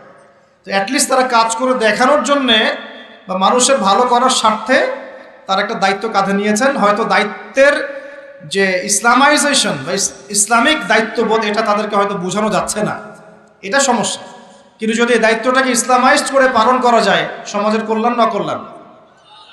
একজন দায়িত্বশীল ব্যক্তি তিনি যদি কোরআন সুন্নাহর মানদণ্ডে বিচার ফয়সালা করা শুরু করেন, সমাজে কি কল্যাণ হবে না অকল্যাণ হবে? তাহলে আমাদের দায়িত্ব তার কাছে দাওয়াত পেশ করা যে কোরআন এবং সুন্নাহর মধ্যে এগুলো আছে, এগুলো মানবতার কল্যাণে, আল্লাহর ওয়াস্তে আপনি এগুলো ইমপ্লিমেন্ট করেন, ইনশাআল্লাহ তাআলা সমাজের কল্যাণ হবে। এটা আমাদের দায়িত্ব, শেষ। বাকিটা তার উপরে। তো এখন ভালোবেসেই বলি, একটা হাদিস আছে, 7 শ্রেণীর মানুষকে আল্লাহ রাব্বুল আলামিন তার আরশের ছায়ায় ছায়া দিবেন। হাদিসটা শুনেছেন তো? 7 শ্রেণীর মানুষকে আল্লাহ পাক তার নিজের আরশের ছায়ায় ছায়া দিবেন, মানে তারা জান্নাতে যাবে ইনশাআল্লাহ। এই 7 শ্রেণীর প্রথম শ্রেণী হচ্ছে ন্যায়পরায়ণ শাসক। ন্যায়পরায়ণ শাসক, যাদেরকে আল্লাহ পাক শাসন ক্ষমতা দিয়েছেন, তারা যদি সমাজে ন্যায় বিচার প্রতিষ্ঠা করে, ইনশাআল্লাহ তারা আরশের ছায়া ছায়া পাবে। অতএব সব জায়গা থেকেই দিনের খেদমতে কাজ করার সুযোগ আছে কি নাই? আল্লাহ পাক আমাদের সবাইকে দিনের জন্য কাজ করার তৌফিক দান করুন। যে যেখানে আছি সেখান থেকে কাজ করার তৌফিক দান করুন। প্রিয় ভাইরা, এভাবে ইতিহাস বলতে থাকলে রাত 1টা বাজবে। শর্ট করছি, ঈসা আলাইহিস সালামের যুগে আসেন, ওখানে একই সুন্নত দেখবেন। অল্প মানুষ ইসলাম কবুল করেছে, আল্লাহ পাক তাদেরকে বাঁচিয়েছেন। বেশিরভাগ করে নাই, তাদেরকে আল্লাহ পাক ধ্বংস করে দিয়েছে। নবী মুহাম্মদ সাল্লাল্লাহু আলাইহি ওয়াসাল্লামের যুগে আসেন, আবু জাহেল, আবু লাহাব, উতবা, শাইবা, এদেরকে আল্লাহ পাক কিন্তু ধ্বংস করে দিয়েছেন। আর নবী সাল্লাল্লাহু আলাইহি ওয়াসাল্লাম তার সাহাবীদেরকে আল্লাহ পাক সম্মানিত করেছেন। ওয়াল আসরি, সময়ের কসম, আল্লাহ পাক দেখাচ্ছেন আমাদেরকে প্রত্যেক যুগে যুগেই। খেয়াল করেন, প্রত্যেক যুগে যুগে ইতিহাসের শুরু থেকে শেষ পর্যন্ত যারাই আল্লাহ পাকের বিধানগুলো মেনে চলবে, তার নবীর আদর্শ মেনে চলবে এবং আল্লাহর বিরুদ্ধাচরণ করবে না, ইনশাআল্লাহ আল্লাহ পাক দুনিয়াতেও সফল করবেন, পরকালেও জান্নাত দিবেন ইনশাআল্লাহ। আর প্রত্যেক যুগে যুগে যারাই আল্লাহ এবং তার রাসূলের বিরুদ্ধাচরণ করবে, নবী রাসূলের আনুগত্য করবে না, আল্লাহর বিধান মানবে না, দুনিয়াতেও ধ্বংস করবেন, পরকালে আযাব দিবেন ইনশাআল্লাহ। এই সুন্নতের কোনো ব্যতিক্রম হবে না। আল্লাহ পাক আমাদের সবাইকে এই কথাটা বোঝার তৌফিক দান করুন। এবার এই সময় বা মহাকালের কসম আল্লাহ পাক আরেকটা কারণে করেছেন, যুবক ভাই আপনি বোঝেন। এই সময় বা মহাকালের কসম আল্লাহ পাক আরো একটা কারণে করেছেন, সেটা হলো আল্লাহ পাক আমাদের হায়াতকে মূল্যায়ন করতে বলছেন। আল্লাহ পাক আমাদেরকে আমাদের হায়াতকে মূল্যায়ন করতে বলছেন। একটু চোখ বন্ধ করে রাত্রেবেলা চিন্তা করবেন, মনে করেন আপনার হায়াত 60 বছর। কত বছর? মনে করেন, ফর এক্সাম্পল, চোখ বন্ধ করবেন, আজকে বাসায় গিয়ে ঘুমানোর সময় দোয়া দরুদ পড়ে চোখটা বন্ধ করে ভাববেন, আদনান ভাই কথাটা বলে গেছে, একটু ভাবি। এইটুক যদি ভাবতে পারেন আজকে বাসায় গিয়ে, আজকে ওয়াজ আমার সফল ইনশাআল্লাহ। এই যে 200 কিলো আসছি, আবার 200 কিলো যাবো, ইনশাআল্লাহ সফল। কি ভাববেন প্রিয় ভাই? আমিও কিন্তু তরুণ, আমি কিন্তু বুড়া হয়ে যাই নাই। বুড়া হয়ে গেছে এখনো? আচ্ছা, আপনিও তরুণ। তরুণরা একটু ভাবি, চোখ বন্ধ করে ভাববেন যে আল্লাহ পাক আপনাকে সৃষ্টি করেছিলেন আল্লাহর ইবাদত করার জন্য। সূরা জারিয়াত 56 নম্বর আয়াত, ওয়া মা খালাকতুল জিন্না ওয়াল ইনসা ইল্লা লিয়াবুদুন। 1 2 আল্লাহ পাক আপনাকে সৃষ্টি করেছিলেন যাতে করে আল্লাহর দিনটাকে আপনি আল্লাহর জমিনে প্রচার করেন, প্রসার করেন, প্রতিষ্ঠা লাভ করেন। এই দুইটা আপনার কাজ ছিল। এখন আপনার বয়স হয়ে গেছে 30 বা 25, ধরে নেন যে আপনার হায়াত 60 বছর। তার মানে আপনার জীবনে বাকি আছে এখন 30 বছর। এই যে 30 বছর আপনি নষ্ট করেছেন বা চলে গেছে, চোখ বন্ধ করে চিন্তা করবেন এই 30 বছরে কত ওয়াক্ত নামাজ পড়েছেন, কতদিন রোজা রেখেছেন, এই 30 বছরে 30টা আয়াত আপনি পড়েছেন কিনা, এই 30 বছরে 30টা সূরা আপনি শিখেছেন কিনা, 30 বছরে আপনি 30টা ইসলামিক বই পড়েছেন কিনা, আপনি নবীর 30টা হাদিস পড়েছেন কিনা, 30 দিন জামাতের সাথে নামাজ পড়েছেন কিনা, 30 দিন দিনের দাওয়াত দিয়েছেন কিনা, 30টা দিন দান সদকা করেছেন কিনা। আমি খুব বেসিক কথা বলছি, আমি বলিনি আপনি 30 দিন 30টা যুদ্ধ করেছেন কিনা, এই কথা বলিনি। আমি আপনাকে বেসিক কথা বলছি, একদম বেসিক প্রাইমারি কথা। আপনি 30 দিন নামাজ পড়েছেন কিনা, 30টা রোজা ঠিক মতো রাখছেন কিনা, আপনি কি 30 বার মেয়েকে দেখে চোখ নামাতে পেরেছেন কিনা, আপনি কি 30টা সূরা শিখেছেন কিনা, 30 বার আপনি কি রাসূলের জীবনী পড়েছেন কিনা, তার হাদিস পড়েছেন কিনা, আপনি কি নবী সাল্লাল্লাহু আলাইহি ওয়াসাল্লামের স্ত্রীদের নাম জানেন কিনা, তার জীবনী জানেন কিনা, আকীদা কি জিনিস আপনি জানেন কিনা, 30টা মাসলা মাসাইল আপনি বোঝেন কিনা। আপনি চিন্তা করবেন আজকে, এই একটা চিন্তা আপনার জীবনটাকে বদলে ফেলবে ইনশাআল্লাহ। এই একটা চিন্তাই যথেষ্ট আপনার জীবনকে বদলে ফেলার জন্যে। এই চিন্তাটা আরেকভাবে করবেন, এটা ভাবার পরে আপনি চোখটা খুলবেন, চোখটা খুলে সাদা কাগজ নিয়ে বসবেন, উঠে বসবেন, বসে আপনি লিখবেন। এই যুব ভাই শোনেন, বসে আপনি লিখবেন। কি লিখবেন? আপনি লিখবেন এই 30 বছরে আপনি কতগুলো গুনাহ করেছেন, আপনার মনে পড়ে কি কি। হয়তোবা, আমি দোয়া করি যেন এমনটা না হয়, তবে হয়তোবা আপনি খুঁজে পাবেন এই 30 বছরে আপনি বেনামাজি ছিলেন, হয়তোবা। দাঁড়ান, 2, আপনি হয়তো দেখবেন আপনি অনেক দিন রমজানের রোজা রাখেন নাই। আপনি দেখবেন হয়তো আপনি দান সদকা তো করেন নাই, রিকশালাকে থাপ্পড়ও দিয়েছেন। আপনি হয়তো দেখবেন যে হলে সিট বুকিংয়ের জন্য হকি স্টিক নিয়ে মারামারি করেছেন। আপনি হয়তো দেখবেন যে 30 বছরে 30টা মেয়ের সাথে সম্পর্ক করা শেষ। আপনি হয়তো দেখবেন যে আপনি অলরেডি পতিতলায় ভিজিট করে চলে আসছেন। আপনি 30 দিন, এই 30 বছরে 30 বার কমপক্ষে এই মাদকের আসরে বসেছিলেন, এবং 30 বছরের বহু সময় আপনি অনলাইনে নষ্ট করেছেন, পর্নোগ্রাফি দেখে নষ্ট করেছেন, গোপনে পাপ করেছেন, গোপনে পাপ করেছেন, হ্যাঁ, আর অনেক কিছুই করেছেন। আপনি হয়তো এটা খুঁজে পাবেন। মিথ্যা বলেছেন, প্রতারণা করেছেন, মাপে কম দিয়েছেন, অন্যের উপর অত্যাচার করেছেন। আপনি আপনার যৌবনকে কাজে লাগিয়ে, এই শক্তিটাকে কাজে লাগিয়ে আপনি ইসলামের বিরুদ্ধাচারণা করেছেন, হয়তো এটাও পাবেন। এই একটা চিন্তা যদি করতে পারেন, এখন আপনার সামনে এখন রাস্তা দুটা। আপনার বাকি বয়স আছে এখন 30 বছর, বলে আসরি, সময়ের কসম, আপনার সময়, আপনার জীবনের সময়টাকে মূল্যায়ন করতে হবে। সময়ের কসম, হয় যদি আমার 30 বছর বাকি থাকে, এখন এই বাকি যে আছে কি না আমিও জানি না, কেউ জানে? অনিশ্চিত পরীক্ষার হল, কেউ জানে না খাতা কখন কেড়ে নেওয়া হবে। আর এটা কারাগারের জীবন, মানে কারাগারে বসে কেউ নিজের মন গড়া পদ্ধতিতে চলতে পারে না, যেরকম রুটিন সেরকম চলতে হয়। কারাগারের জীবনে বসেই আপনি সুদ খাচ্ছেন, কারাগারে বসেই ঘুষ খাচ্ছেন, কারাগারে বসেই জেনা করছেন, কারাগারে বসেই বেনামাজি থাকছেন, কারাগারে বসেই হোয়াটসঅ্যাপে মেসেঞ্জারে মেয়েদের সাথে প্রেম করছেন, কারাগারে বসে। এটা কারাগারের জীবন। কারাগারের জীবন যদি বাকি থাকে আর 20-30 বছর, আপনার সামনে এখন রাস্তা 3টা। 1, আপনি কি গতানুগতিক যেভাবে চলেছেন সেভাবেই শেষ করবেন জীবনটা? যদি শেষ করে দেন, তাহলে পৃথিবীর ইতিহাস থেকে আপনার নাম একদিন মুছে যাবে। আপনি একাই কবরে শুয়ে থাকবেন, আপনার আত্মা ইল্লিনে না গিয়ে সিজ্জিনে চলে যাবে। পৃথিবীর কোনো মানুষ আপনাকে মনে রাখবে না, আপনি একা একাই আযাব ভোগ করতে থাকবেন, কেউ আপনাকে বাঁচাতে আসবে না। শেষ। এবং এই আযাব একবার শুরু হলে কোনোদিনও শেষ হবে না, কোনোদিনও না, কবরেও, হাসরেও, বারজাখেও, এবং আপনার জাহান্নামে। এটা একটা অপশন। 2 নম্বর অপশন, আপনি নিজেকে সংশোধন করলেন, সংশোধন করে গতানুগতিক মুসলিম হলেন। গতানুগতিক মুসলিম কেমন? হ্যাঁ, তওবা করেছি, এখন আমি মাশাআল্লাহ 5 ওয়াক্ত নামাজ টুকটাক পড়ার চেষ্টা করি, আমি মিথ্যা কথা বলি না, আমি হালাল খাওয়ার চেষ্টা করি, হ্যাঁ, আমি পার্ট টাইম কিছু দাওয়াতি কাজ করি, এবং আমি আমার পরিবার নিয়ে সুখে শান্তিতে বসবাস করার চেষ্টা করছি। আমি কোনো ঝুঁকির মধ্যে যাই না, ঝুঁকিতে যাই না। মানে আমি সৎ কাজেও আদেশ করি, কিন্তু ঝুঁকিতে যাই না, মানে কোনো কিছু, এমন কোনো কিছু করি না যাতে আমার উপর কোনো বিপদ আসবে, এটাতে আমি যাই না। গতানুগতিক মুসলিম চলছে। আর একটা হচ্ছে সমাজ পরিবর্তনকারী মুসলিম। এরা কেমন? এরা নিজেরা তো জ্ঞান অর্জন করেই এবং জ্ঞান অনুযায়ী আমলও করে, তারা সৎ কাজে আদেশও করে, একই সাথে অসৎ কাজে নিষেধও করে, সত্যটাকে নির্ভীকতার সাথে, সাহসিকতার সাথে, হিকমার সাথে সবার সামনে উপস্থাপন করে, আল্লাহর কাছে দোয়া করে এবং সমাজটাকে পরিবর্তন করে ফেলার চেষ্টা করে। এরা হচ্ছে আহসান, সবচেয়ে উত্তম শ্রেণী।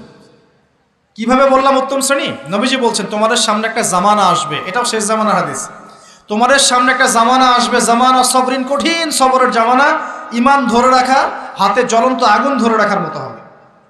ওই সময় যদি তোমরা কেউ আমার সুন্নতের উপর অটল থাকতে পারো, আমার মৃত সুন্নতকে আবার জীবিত করতে পারো, তাহলে 50 জন শহীদ সাহাবীর নেকি পাবে ইনশাআল্লাহ। এরা সমাজ পরিবর্তনকারী মানুষ। আর ইতিহাসে যারা সমাজ পরিবর্তনকারী মানুষ, তাদের জীবনে পরতে পরতে বিপদ আপদ বলা মুসিবত আসবেই। আমার ছোট্ট গবেষণায় 4টা ক্ষেত্র থেকে আসতে পারে যখন আপনি হকের উপর থাকবেন। 1 নাম্বার, প্রথম বাধা চলে আসবে পরিবার থেকে। কোত্থেকে? পরিবার। আপনি গতানুগতিক মুসলিম হলে আপনি সব জায়গায় পার পেয়ে যাবেন, কিন্তু যদি একটু কঠোরতা প্রয়োগ করেন যে আমি একদম কোরআন সুন্নাহর 100% ফলো করতে চাই, আমি এমন না যে নামাজও পড়ি শুধু খাবো, এমন হব না, আমি নামাজও পড়বো শুধু খাবো না, আমি রোজাও রাখবো, আমি জাকাতও দিব, আমি হজ উমরাও করবো, আল্লাহর বিধানের প্রতি শ্রদ্ধাশীলও থাকবো, চেষ্টা করবো ইসলামটা প্রসার করার প্রতিষ্ঠার চেষ্টা করবো, তখন আপনার প্রথম বাধা আসবে পরিবার থেকে। দাড়ি রাখছো কেন? দাড়ি রাখলে তোমাকে এরকম লাগে, হ্যাঁ তুমি টাকটির উপরে কাপড় কেন পরছো, পরলে তোমাকে অমন লাগে, আগে তো গিটার বাজাইতা, আগে তো গান গাইতা, আগে মেয়ে নিয়ে থাকতা, ভালো ছিল, এখন কেন সারাদিন বই নিয়ে পড়ে থাকো, ইসলামিক বই নিয়ে পড়ে থাকো, নামাজ নিয়ে পড়ে থাকো। হ্যাঁ, কি পরিবর্তন হলো, বাবা মার টেনশন, এখন পিতামাতার টেনশন। কেউ কেউ এরকম অ্যাডভার্টাইজ বানিয়ে টিভিতে দেখাচ্ছে, এগুলা দেখেন নাই? আগে ছেলে ভালো ছিল, হঠাৎ করে কি পরিবর্তন হয়ে গেল। হ্যাঁ, সুবহানাল্লাহ। আল্লাহর পথে ফিরে আসা মানুষের ক্রাইটেরিয়াগুলো মেনশন করে করে বলছে, এগুলো দেখা গেলে যোগাযোগ করবেন স্থানীয় কর্তৃপক্ষের সাথে, ওই ছেলের মধ্যে সমস্যা আছে। আস্তাগফিরুল্লাহ, আস্তাগফিরুল্লাহ। একজন ব্যক্তি গিটার বাজাতো, গান গাইতো, মাদকের সাথে ছিল, মেয়ে নিয়ে ফুর্তি করতো, সেখান থেকে এসেছে নামাজ পড়ছে, এই জন্য কি সে জঙ্গি হয়ে যাবে? এখন সে মাশাআল্লাহ কোরআন তেলাওয়াত করছে, কোরআন বোঝার চেষ্টা করছে, আলেম ওলামার কাছে গিয়ে পরামর্শ করছে, হাদিস পড়ছে, এই জন্য কি সে জঙ্গি হয়ে গেছে? পশ্চিমারা যা গিলায় আমরা তাই গিলি, পশ্চিমারা যা গিলায় আমরা তাই গিলবো কেন? ওদের কাছে কিসের জ্ঞান আছে? পশ্চিমাদের কাছে কোরআনের জ্ঞান আছে, হাদিসের জ্ঞান আছে। ও সিলেক্ট করে দিবে যে কোনটা জিহাদ আর কোনটা জঙ্গিবাদ। আশ্চর্য একটা ব্যাপার। কোরআন এবং সুন্নাহর চর্চা যদি মুসলিমরা করে, তাহলে কি তারা সন্ত্রাসী হয়ে যাবে? ওরা তো চাইবেই যেন আমরা এই কাজগুলো না করি, ওরা তো চাইবেই যাতে আমরা কোরআন সুন্নাহর চর্চা না করি। ওরা যা বলে সেই ভাষায় আমরা কথা বলা শুরু করেছি। ওরা বলছে, একটু পরে আমি বোঝাচ্ছি আপনাদেরকে, ওরা বলেছে যে জ্ঞান সেটাই, ভালো করে বোঝেন, জ্ঞান সেটাই যেটা পরীক্ষা নিরীক্ষা, যুক্তি, বিজ্ঞান, দর্শন দিয়ে লাভ করা যায়। আর আমরা বলছি আল্লাহর ওহী হচ্ছে চূড়ান্ত জ্ঞান। আল্লাহর ওহী কি? চূড়ান্ত জ্ঞান। এই যে জ্ঞানতাত্ত্বিক পার্থক্য, ওরা যা দেখে না তাতে বিশ্বাস করে না, এই কারণে তারা জিনে বিশ্বাস করে না, আত্মায় বিশ্বাস করে না, আল্লাহয় বিশ্বাস করে না, ফেরেশতায় বিশ্বাস করে না, পরে আগের আসমানি কিতাবে বিশ্বাস করে না, নবী রাসূলে বিশ্বাস করে না, কবরের আযাব, জান্নাত জাহান্নাম, মিজান, ফজিলত কোনো কিছু বিশ্বাস করে না। কেন করে না? ওদের এপিস্টেমোলজি হচ্ছে, জ্ঞানতাত্ত্বিক দর্শন হচ্ছে যা দেখি না বিশ্বাস করি না। আর ওই দর্শনটা আমরা কাট পেস্ট করে নিয়ে আমাদের ছোট ছোট বাচ্চাদেরকে এখন গিলাচ্ছে এইগুলো। ওই দর্শন কেন ফলো করব আমরা? আমাদের দর্শন হচ্ছে চূড়ান্ত জ্ঞান কার পক্ষ থেকে আসে? আল্লাহর পক্ষ থেকে আসে। আল্লাহ যা সত্য বলেছেন তাই সত্য, আল্লাহ যা মিথ্যা বলেছেন তাই মিথ্যা। আল্লাহর ওহী চূড়ান্ত সত্য মিথ্যার মানদণ্ড, মানুষের যুক্তি, বিজ্ঞান, দর্শন নয়। এই জায়গায় তো পার্থক্য, সে করেই তো পার্থক্য। এই জ্ঞানতাত্ত্বিক সংজ্ঞায় পার্থক্য বলেই তো আপনাকে ডারউইনের মতবাদ পড়াচ্ছে, কারণ সে তো বিশ্বাসই করে না যে মানুষকে আল্লাহ সৃষ্টি করেছে। আর আমরা বিশ্বাস করি আদম আলাইহিস সালামকে সৃষ্টি করেছেন কে? অতএব এই মতবাদের আমাদের কোনো প্রয়োজন নাই, কারণ আমরা তো জানি কোরআনে আল্লাহ পাক এটা বলেছে। যে জানে না, যার কাছে কোরআন নাই, যার কাছে হাদিস নাই, তার ওই মতবাদের প্রয়োজন আছে, আমার তো নাই। ওরা যা বলে আমরা তাই গেলার চেষ্টা করি। ওরা এগুলো সংজ্ঞা শিখিয়ে দিয়েছে যে মুসলিম যুবকরা এরকম এরকম করলে তারা খারাপ হয়ে যাবে, এখন ব্যাস এটা প্রচার করা হচ্ছে। আশ্চর্য বিষয়। আমরা তো চাইবো প্রত্যেক ঘরে ঘরে কোরআনওয়ালা মানুষ তৈরি হোক, হাদিসওয়ালা মানুষ তৈরি হোক, নামাজি হয়ে যাক সবাই, তাহলে সমাজে শান্তি আসবে। একজন নামাজি ব্যক্তি বেশি ভদ্র হয় না বেনামাজি ভদ্র হয়? বলেন। নামাজ মানুষকে শৃঙ্খলা শেখায় না, কোরআন মানুষকে মানবতা শেখায় না। কোরআন সুন্নাহর কোনো জায়গায় কি বলা আছে নিরপরাধ কোনো মানুষকে হত্যা করতে হবে? বরং আমি তো একটা আয়াত বললাম, কেউ যদি একজন মানুষের জীবন বাঁচায়, সূরা মাইদা আল্লাহ পাক বলছেন, কেউ যদি একজন মানুষের জীবন বাঁচায়, সে যেন পুরো মানব জাতিকে বাঁচালো, বলি আলহামদুলিল্লাহ। আর কেউ যদি কোনো মানুষকে অন্যায়ভাবে হত্যা করে, সে যেন পুরো মানব জাতিকে হত্যা করে। একটু খেয়াল করে দেখেন, সারা বিশ্বে যত মানুষকে হত্যা করা হচ্ছে মুসলিম কান্ট্রিগুলোতে, সিরিয়া, ইয়েমেন, প্যালেস্টাইন, আফগান তো চলে গেল, তারপরে আপনার ইরাক, লিবিয়া, জর্ডান, লেবানন, ঠিক আছে, ওই যে রোহিঙ্গা, তারপরে উইঘুর, মুসলিমদেরকে যেখানে যেখানে হত্যা করা হয়েছে, এখানে মানবতা বিরোধী অপরাধ হয়নি? এটাকে সন্ত্রাসবাদ বলা যায় না? এটা ওদের জঙ্গিবাদ নয় কি? তাহলে প্রকৃত অর্থে সন্ত্রাসী এবং জঙ্গি কারা? মুসলিমরা না ওরা? যখন নিরপরাধ মাসুম বাচ্চাদেরকে বোম মেরে হত্যা করা হয়, মা বোনদেরকে ইজ্জত নষ্ট করা হয়, আমাদের মুসলিম ভাইদেরকে পাখির মতো গুলি করে হত্যা করা হয়, তখন এই মতবাদ থাকে না? তো এদের কাছ থেকে আমাদেরকে শিখতে হবে কোনটা ন্যায় কোনটা অন্যায়। এগুলো চলতে থাক, কিন্তু এই চলা ইনশাআল্লাহ তাআলা বেশি দিন সাস্টেইন করবে না ইনশাআল্লাহ। কারণ আমরা শেষ জামানার ছাত্র, আমরা জানি যে এই জুলুম ইনশাআল্লাহ তাআলা এই বিশ্বের বেশি দিন থাকবে না ইনশাআল্লাহ। অচিরে আল্লাহ রাব্বুল আলামিন এমন প্রজন্ম আনবেন, এমন নেতা আনবেন যাকে আল্লাহ পাক বলছেন তার নাম হবে মাহদি, এবং তার নাম মুহাম্মদ, তার টাইটেল মাহদি, বাবার নাম আব্দুল্লাহ, মায়ের নাম আমিনা, মুহাম্মদ সাল্লাল্লাহু আলাইহি ইসলামের বংশধর থেকে একজন। তার সাথে আল্লাহ পাক ঈসা আলাইহিস সালামকে পাঠাবেন এবং তিনি এই পুরো জুলুমের শেকড়টাকে এমনভাবে উপরে ফেলবেন যে 40 বছর তার ন্যায় এবং ইনসাফের শাসন না আসা পর্যন্ত কিয়ামত হবে না ইনশাআল্লাহ। অতএব সামনে অপেক্ষা করছে এই বিজয়ের দিন। খুশি হচ্ছেন না বেজার হচ্ছেন? ইনশাআল্লাহ তাআলা এই দিন আমরা দেখে যেতে পারি না পারি, এই মেসেজটা তো পৌঁছে দিতে পারি যে সামনে এটা আসছে ইনশাআল্লাহ। আমাদেরও কিছু দায়িত্ব আছে, আমি সেদিকে পরে আসবো ইনশাআল্লাহ। প্রিয় ভাইরা, একটা কথা খালি বললাম এখানে, এই সময়টাকে মূল্যায়ন করতে আল্লাহ পাক আপনাকে পরামর্শ দিয়েছেন। এখন আপনার সামনে সবচেয়ে বেস্ট অপশন কোনটা?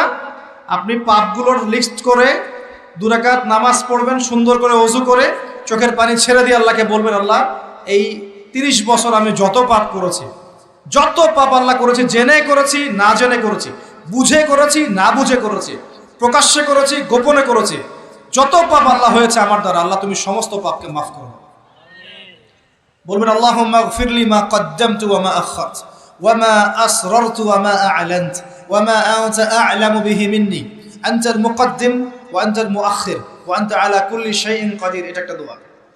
অথবা বলবেন আল্লাহুম্মা আনতা রাব্বি লা ইলাহা ইল্লা আনতা খালাকতানি আনা আবদুকা ওয়া আনা আলা আহদিক ওয়া ওয়া'দিকা মাস্তাতা'তু আউযু বিকা মিন শাররি মা সানা'তু আবু'ু লাক বিনি'মাতিকা আলাইয়া ওয়া আবু'ু বিযানবি ফাগফিরলি ফাইন্নাহু লা ইয়াগফিরু যুনুবা ইল্লা আনতা। এটাও পারেন না, বলবেন আল্লাহুম্মা ইন্নী যালামতু নাফসি যুলমান কাসীরান ফাগফিরলি মাগফিরাতান মিন ইনদিকা ওয়ারহামনি ইন্নাকা আনতাল গফুর। এটাও পারেন না, বলবেন রব্বিগফিরলি রব্বিগফিরলি। এটাও পারেন না, বলবেন রব্বিগফির ওয়ারহাম ওয়া আনতা খায়রুর রাহিমিন।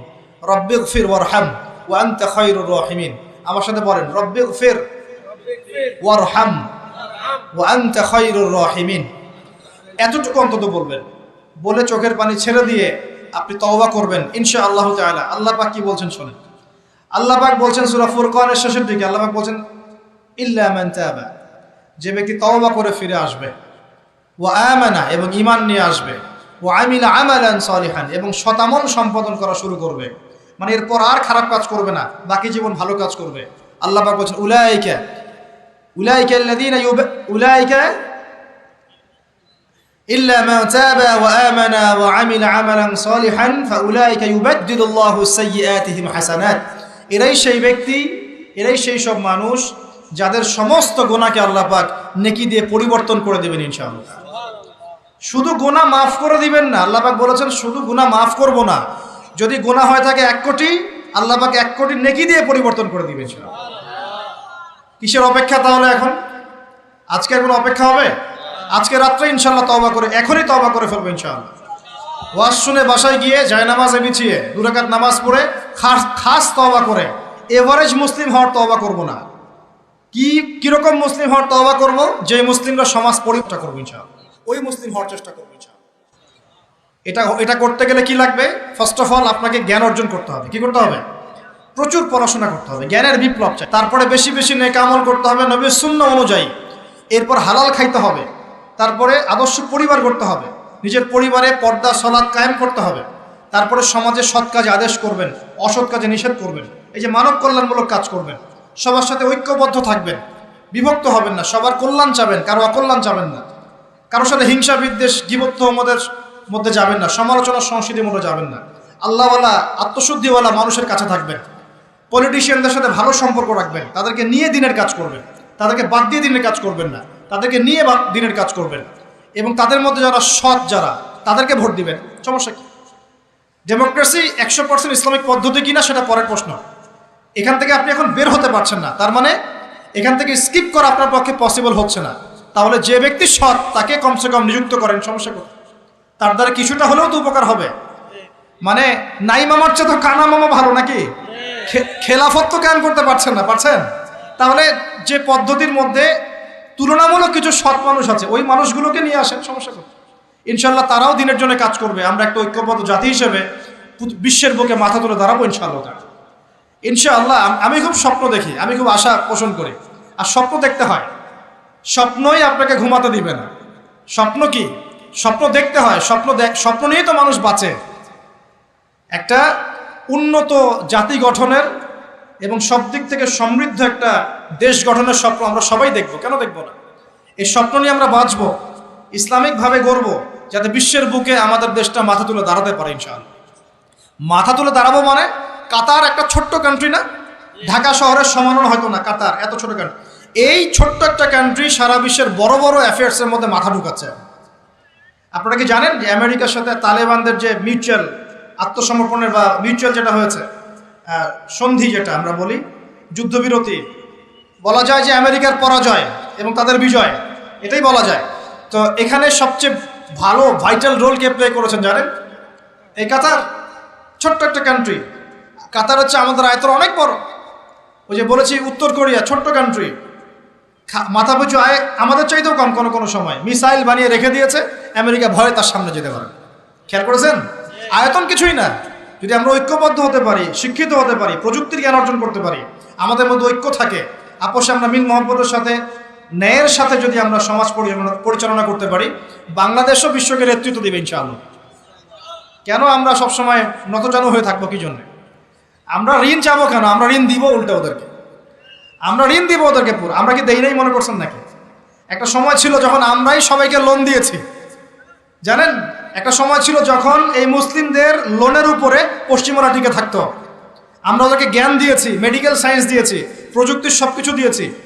ওই মঙ্গোলিয়ানরা যখন আক্রমণ করেছিল বাগদাদ হালাকু খায়ের সময়, তখন আমাদের একটা অধঃপতন ঘটেছে, অনেক জ্ঞান, অনেক সম্পদ নষ্ট হয়ে গেছে। তারপর যখন ক্রুসেড শুরু হলো, ক্রুসেড ব্যাক টু ব্যাক 3-4টা ক্রুসেড হয়েছে, এই ক্রুসেডগুলোতে মুসলিমদের কিছুটা অধঃপতন হয়েছে। এরপর যখন অটোম্যানরা রাশিয়ার পক্ষ নিয়েছে, আর প্রথম বিশ্বযুদ্ধে যখন ব্রিটেন জয়লাভ করে, তখন মুসলিমদের অধঃপতন শুরু হয়েছে। এর আগ পর্যন্ত মুসলিমরা সারা বিশ্বকে শাসন করেছে। আমাদের ইতিহাস ভুলে গেলে চলবে না। স্বপ্ন দেখেন, ইতিহাস পড়েন, আল্লাহ পাক সময়ের মূল্যায়ন করতে বলেছেন। প্রিয় ভাইরা, ইতিহাস পড়েন, কোরআনের হিস্ট্রি পড়েন, বিশ্বের হিস্ট্রি পড়েন, নিজের সময়কে মূল্যায়ন করেন। আজকেই তওবা করেন, ফিরে আসেন এবং দিনের জন্য কাজ করার প্রত্যয় ব্যক্ত করেন। আল্লাহ পাক তৌফিক দান করুন। এই সময়ের কসম করে আল্লাহ বলছেন সবাই ক্ষতির মধ্যে আছে। সবাই বলতে কারা? সবাই বলতে সেই সব মানুষ বাদ দিয়ে যারা 4টা গুণ অর্জন করবে। কয়টা গুণ ভাই? মাত্র 4টা গুণ। কয়টা গুণ? এই 4টা গুণ একসাথে অর্জন করতে পারবো ইনশাআল্লাহ? ওয়াদা করছি পারবো ইনশাআল্লাহ, চেষ্টা করবো তো ইনশাআল্লাহ। শুনে নেন, সংক্ষিপ্ত করে বলছি। 1, আমাদের সবাইকে মুমিন হতে হবে। ইল্লাল্লাযীনা আমানু, যারা ঈমানদার। ঈমানদার কারা? উত্তর হাদিসে জিবরিলের মধ্যে আছে, নবী সাল্লাল্লাহু আলাইহি ওয়াসাল্লামকে জিবরাইল আলাইহিস সালাম জিজ্ঞাসা করছেন, আখবিরনি আনিল ঈমান, হে নবী আমাকে ঈমান সম্পর্কে বলুন। এই জায়গায় একটু ভালো করে বোঝেন, এখানে বর্তমান যে শিক্ষা ব্যবস্থা নিয়ে যে কথাটা উঠেছে, এর একটা গোড়ার সমস্যা চলে আসবে। একটু ভালো করে বোঝেন এই জায়গাটা। জিবরাইল আলাইহিস সালাম বলছেন, হে মুহাম্মদ সাল্লাল্লাহু আলাইহি ওয়াসাল্লাম, ঈমান কাকে বলে? নবীজি বলছেন, আল ঈমান, ঈমান হচ্ছে আন তুমিনা বিল্লাহ, তুমি আল্লাহতে বিশ্বাস করবে। 1, ওয়া মালাইকাতিহি, ফেরেশতাগণে বিশ্বাস করবে। 2, 3, ওয়া কুতুবিহি, আসমানি কিতাব সমূহে বিশ্বাস করবে। 4, ওয়া রুসুলিহি, রাসূলগণে বিশ্বাস করবে। 5, ওয়াল ইয়াউমিল আখির, পরকালে বিশ্বাস করবে। 6, ওয়াল কদরি খাইরি ওয়া শাররি, তাকদীরের ভালো মন্দে বিশ্বাস করবে। একটু মনোযোগ দিয়ে দেখেন, ঈমানের 6টা পিলার কি ছোঁয়া যায়? এগুলো কি কঠিন? এগুলো কি তরল? এগুলো কি বায়বীয়? এগুলোকে কি জ্ঞানের সংজ্ঞায় ফেলা যায়? ঈমানের 6 পিলারকে চোখে দেখা যায়? স্পর্শ করা যায়? ঈমানের 6 পিলার, এই 6টা পিলার, এই 6টা পিলারকে কি ল্যাবরেটরিতে ল্যাবে বসে প্রমাণ করা যাবে? এই 6টা পিলারকে কি যুক্তি, বিজ্ঞান, দর্শনের মানদণ্ডে বিচার করা যাবে? যাবে না। আল্লাহ পাক বলছেন, আলিফ লাম মিম যালিকাল কিতাব লা রাইবা ফি হুদাল লিল মুত্তাকিন। মুত্তাকি কারা? আল্লাযীনা ইউমিনুনা বিল গায়বি, যারা এই গায়েবে বিশ্বাস করে। ঈমানের 6 পিলার সবই গায়েব। এই গায়েবে অদৃশ্য বিশ্বাস না করতে পারলে আপনি মুমিন হতে পারবেন। তো আমাদের বিলিভ, আমাদের বিশ্বাসের ভিত্তিটা হচ্ছে অদৃশ্য। আমাদের বিশ্বাসের ভিত্তি কি? অদৃশ্যের জগৎ, গায়েবের জগৎ। আর পশ্চিমাদের বিশ্বাসের জগৎ হচ্ছে দৃশ্যমান জগৎ। এ কারণেই তাদের শিক্ষা সিস্টেমগুলো সব দৃশ্যমান জিনিসে বিশ্বাস করে, অদৃশ্য বিশ্বাস করে। এই কারণেই তারা এই সব মতবাদগুলোকে বইপত্র নিয়ে আসে। এই ডারউইনের মতবাদ বলেন, এই যে আপনার এটা কি অ্যাস্ট্রোনমিক্যাল ইয়েগুলো বলেন, নাসার গবেষণাগুলোকে বলেন, মঙ্গলের এটা খুঁজতেছে, চাঁদে ওটা খুঁজতেছে, মানে ওরা চোখে যা দেখবে এটা বিশ্বাস করবে, চোখে যা দেখি না বিশ্বাস করবো।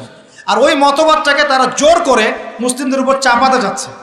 এই কারণেই মুসলিমদের বইপত্রের মধ্যে এখন এগুলো ঢুকে যাচ্ছে, এই মতবাদগুলো ঢুকে যাচ্ছে। তাহলে সমস্যা কিন্তু গোড়ায়। আমাদের কাছে জ্ঞানের সংজ্ঞা হচ্ছে জ্ঞান আল্লাহর পক্ষ থেকে আসে। আল্লামাল ইনসান মা লাম ইয়ালাম, আমি মানুষকে সেই জ্ঞান শিক্ষা দিয়েছি যা মানুষ জানতো না। আল্লাহ বলছেন আমি শিক্ষা দিয়েছি, মানুষ জ্ঞানী ছিল না, আমি শিক্ষা দিয়েছি। আল্লাহ বলছেন ওয়াকুলিল হাক্কু মির রাব্বিকুম, সূরা কাহফ 29 নম্বর আয়াত। আল্লাহ বলছেন হক সেটাই, জ্ঞান সেটাই যা তোমার রবের পক্ষ থেকে নাজিল হয়। আল্লাহ বলছেন ফালা তাকুনান্না মিনাল মুমতারিন, এই হক আল্লাহর পক্ষ থেকে আসে, তুমি সন্দেহ পোষণ করো না। ওদের জ্ঞানের সংজ্ঞা জ্ঞান দেখা যায়, ছোঁয়া যায়, উপলব্ধি করা যায়, এর আলোকে জ্ঞান তারা নির্ধারণ করে। আমরা বলছি জ্ঞান হচ্ছে আল্লাহর পক্ষ থেকে আসে। এটাকে আমরা ফিলোসফির ভাষায় বলি এপিস্টেমোলজিক্যাল একটা ডিফারেন্স, মানে জ্ঞানতাত্ত্বিক পার্থক্য। এই কারণেই শিক্ষা ব্যবস্থায় এই দ্বৈন্যতা দেখা দিচ্ছে। ওদের শিক্ষা ব্যবস্থা এরকম, চোখে যা দেখবে তা বিশ্বাস করবে, চোখে যা দেখবে না বিশ্বাস করবে। আর আমাদের শিক্ষা ব্যবস্থার ভিত্তি হচ্ছে অদৃশ্য, গায়েবে আমরা বিশ্বাস করি। আল্লাহ গায়েব, দেখি নাই, বিশ্বাস করি। ফেরেশতা বিশ্বাস করি, আসমানি কিতাব বিশ্বাস করি, নবী রাসূল বিশ্বাস করি, পরকাল বিশ্বাস করি, আপনার ভাগ্যে বিশ্বাস করি। এগুলো বিশ্বাস না করলে আপনি মুমিন হতে পারবেন না। আর আল্লাহ পাক বলছেন মুমিন না হলে ক্ষতির মধ্যে আছো, সময়ের কসম। প্রথম শর্ত মুমিন হতে হবে, মনে বিশ্বাস করতে হবে, মুখে স্বীকার করতে হবে, কাজেও বাস্তবায়ন করতে হবে। এই পার্থক্যের কারণেই শেকড়ের সমস্যা হয়েছে। এখন ডালপালা নিয়ে আমরা নাড়াচাড়া শুরু করেছি। এইটা কেন, ইতিহাস কেন বিকৃত হচ্ছে, কেন ডারউইনের মতবাদ, কেন এই কেন সেই, এর শেকড়টা হচ্ছে এখানে। এখানে জ্ঞানতাত্ত্বিক পার্থক্য আছে। তো ওরা জ্ঞানের সংজ্ঞা যা বোঝে, আমাদের সংজ্ঞা তা নয়, আর ওদের বুঝটাকে জোর করে চাপিয়ে দেওয়া হচ্ছে আমাদের উপর। That's all. এখন সলিউশন কি? সলিউশন হচ্ছে আপনাকে বিকল্প সিলেবাস চিন্তা করতে হবে, এমন সিলেবাস যেখানে জেনারেল এবং ইসলামিক শিক্ষার সমন্বয় থাকবে এবং সেগুলোকে পড়ানোর মতো মুত্তাকি টিচারও থাকতে হবে। এরকম ইনস্টিটিউশন থাকতে হবে, বা যেগুলো আছে সেগুলোর মধ্যে নতুনত্ব, সিলেবাসে নতুনত্ব এনে, সংস্কার এনে ইনপুট করতে হবে। অথবা উপরের লেভেল থেকে কোনো উদ্যোগ গ্রহণ করলে ইনশাআল্লাহ সমস্যা সলভ হয়ে যাবে। আর আমরা আশা করি আমাদের ঊর্ধ্বতন কর্তৃপক্ষ যারা আছেন তারা জোর করে আমাদেরকে এগুলো চাপিয়ে দিবেন না ইনশাআল্লাহ। আমরা আশা করি তারা এগুলোর ব্যাপারে সচেতন হবেন এবং এই অনইসলামিক শিক্ষাগুলোকে আমাদের সোনামণিদের বই থেকে দূর করবেন ইনশাআল্লাহ। বিশ্বাস করেন, একটা বছর সময় লাগবে না, 1 বছর লাগবে না ইনশাআল্লাহ। 1 বছরের মধ্যে পুরো শিক্ষা সিস্টেমকে ঢেলে সাজানো সম্ভব। প্রত্যেক প্লে গ্রুপ থেকে শুরু করে মাস্টার্স পর্যন্ত প্রত্যেক সেকশনে জেনারেল শিক্ষার সাথে ইসলামিক শিক্ষাকে সমন্বয় করা সম্ভব। 1 বছর লাগবে না ইনশাআল্লাহ। এই সৎ উদ্যোগ যদি কেউ নিতে পারে, আমি দোয়া করে আল্লাহ পাক তৌফিক দান করুন, পুরো জাতির জন্য কল্যাণকর হবে ইনশাআল্লাহ। আমার ছেলে ডক্টর হবে, হাফেজে কোরআনও হবে ইনশাআল্লাহ, কি সমস্যা? হতে পারবে না? আমার ছেলে পলিটিশিয়ান হবে, সমাজকে নেতৃত্ব দিবে, সে আলেমও হবে ইনশাআল্লাহ, কি সমস্যা? একজন ইমাম সাহেব, মুফতি সাহেব, তিনি অর্থনীতির জ্ঞান রাখবেন, কি সমস্যা? কোনো সমস্যা? একজন মুহাদ্দিস মুফতি যারা ফারেগ হয়ে বের হচ্ছেন তারা বিশ্ব রাজনীতি সম্পর্কে জ্ঞান রাখবেন, কোনো সমস্যা? সব কিছু আমাদের পড়াশোনা করতে হবে, তারপরে আমরা যে যার সেকশন ভাগ করে নিব ইনশাআল্লাহ আযজা ওয়া জাল্লা। এইখানে একটা সমস্যা, জ্ঞানতাত্ত্বিক সমস্যা। ইমানের সংজ্ঞাটা শেখেন। ইমানের সব কিছু গায়েবে বিশ্বাস, আমরা গায়েবে বিশ্বাস করি। এখন শুধু বিশ্বাস করলেই কি হবে না, আমলও করতে হবে। কেউ যদি বলে আমি ইমানদার, নামাজ পড়ি না, চলবে কথা? আমি ইমানদার, যাকাত দেই না, আমি ইমানদার, রমজানের রোজা রাখি না, আমি ইমানদার, হজ করি না, আমি ইমানদার, কালিমা তাওহীদ শিরক বেদাত বুঝি না, হবে? আমাদের সবাইকে প্রকৃত ইমানদার হতে হবে। আল্লাহ পাক তৌফিক এনায়েত করুন, বলি আমিন। 2 নাম্বার ভাই, আমল সালেহ। একটু মনোযোগ দেই, এই জায়গাগুলো কি ইম্পর্টেন্ট জায়গা। ওয়া আমিলুস সালিহাত, আমল সালেহ মানে কি? এক কথায় শোনেন, আমল সালেহ মানে আল্লাহ রাব্বুল আলামিন কোরআনে যে কাজগুলো করতে বলেছেন সেগুলো করব, এর নাম আমল সালেহ। ঠিক আছে? আল্লাহ পাক কোরআনে যে কাজ করতে বলেছেন করব, তার নাম আমল সালেহ। একই সাথে আল্লাহ পাক কোরআনে যা করতে বলেন নাই তা করব না, সেটা ছেড়ে দেব, এটা আমল সালেহ ইনশাআল্লাহ। আল্লাহ পাক নামাজ পড়তে বলেছেন, নামাজ পড়ব, আমল সালেহ।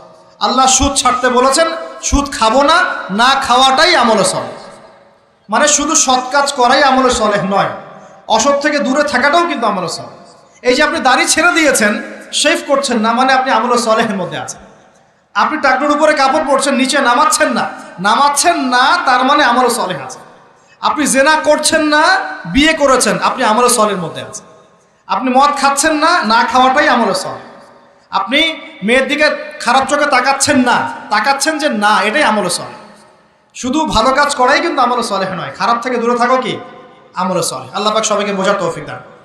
আরেকটা বিষয় হচ্ছে হাদিসের মধ্যে আমাদের প্রিয় নবী সাল্লাল্লাহু আলাইহি ওয়াসাল্লাম যে কাজগুলো করতে বলেছেন সেগুলো করাও হচ্ছে আমলে সালেহ। যেমন নবীর মতো খাবো, নবীর মতো কাপড় পরবো, নবীর মতো ঘুমাবো, নবীর মতো উঠবো, চলবো, ফিরবো, সব কাজ কার মতো? নবী সাল্লাল্লাহু আলাইহি ওয়াসাল্লামের সুন্নাহ মতো হবে ইনশাআল্লাহ। এটা আমলে সালেহ। এটা শেখার জন্য হিজতুল মুসলিম বই পড়েন, সুন্নতের উপর অনেক বই আছে, এগুলো পড়তে থাকেন। আরেকটা বিষয় হলো হাদিসে নবী সাল্লাল্লাহু আলাইহি ওয়াসাল্লাম যে কাজগুলো নিষেধ করেছেন সেগুলো না করাও হচ্ছে আমলে সালেহ। এই হলো আমল সালেহের সুন্দর সংজ্ঞা। আরেকটা বিষয় মনে রাখবেন, ইমানের বিপরীতে যেমন কুফর থাকে, ইমানদার না হলে কুফর হতে হয়, কাফের হতে হয়। তাওহীদের বিপরীতে যেমন শিরক থাকে, আমলে সালেহ এর বিপরীতেও বেদাত থাকে। কি থাকে? এই শব্দ শুনেছেন কি? সংজ্ঞা হচ্ছে মানে আমিলা আমালান লাইসা আলাইহি আমরুনা ফাহুয়া রাদ। কোন ব্যক্তি যদি এমন কোন আমল করে যে আমলের পক্ষে নবী সাল্লাল্লাহু আলাইহি ওয়াসাল্লামের পক্ষ থেকে কোনো দলিল প্রমাণ নাই, সাহাবীদের পক্ষ থেকে কোনো দলিল প্রমাণ নাই, এরকম যদি কোনো আমল কেউ করে, এরকম কোন আকীদা কেউ পোষণ করে, সেটা হবে বেদাতি আমল, বেদাতি আকীদা। বোঝা যাচ্ছে কথা?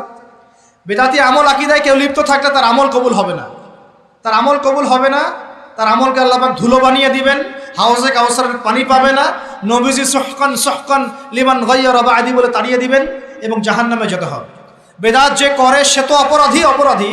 যে বেদাতিকে সম্মান পর্যন্ত করে তার উপর আল্লাহ পাক লানত করেছেন, ফেরেশতা লানত করবে। কথা বুঝতে পারছেন? মান আহদাসা হাদাসান, কেউ যদি কোনো বেদাত করে, আও আওয়া মুহদিসান, নিজে বেদাত করে না কিন্তু বেদাতিকে আশ্রয় দেয় বা সম্মান প্রদর্শন করে, ফাআলাইহি লা'নাতুল্লাহি ওয়া মালাইকাতিহি ওয়ান নাসি আজমাইন, তার উপরে আল্লাহ, ফেরেশতা, পুরো মানব জাতির অভিশাপ বর্ষিত হবে বলে নাউযুবিল্লাহ। অন্য হাদিসে আছে সে যেন ইসলামকে ধ্বংস করার ব্যাপারে সাহায্য করবে। অতএব এই স্রোতে গা ভাসাবেন না, স্রোতে গা ভাসিয়ে দিবেন না। যে আমলের দলিল আছে, প্রমাণ আছে, এগুলোই আমলে সালেহ। যেগুলো দলিল প্রমাণ নাই, মানুষ বানিয়ে নিয়েছে, এগুলো আমলে সালেহ নয়, এগুলো করলে উল্টা গুনাহ হবে। নবীজি বলছেন একটা হাদিসে যে ফামান রাগিবা আন সুন্নতি ফালাইসা মিন্নি, কেউ যদি আমার সুন্নাত থেকে মুখ ফিরিয়ে নেয় সে আমার উম্মতের অন্তর্ভুক্ত না।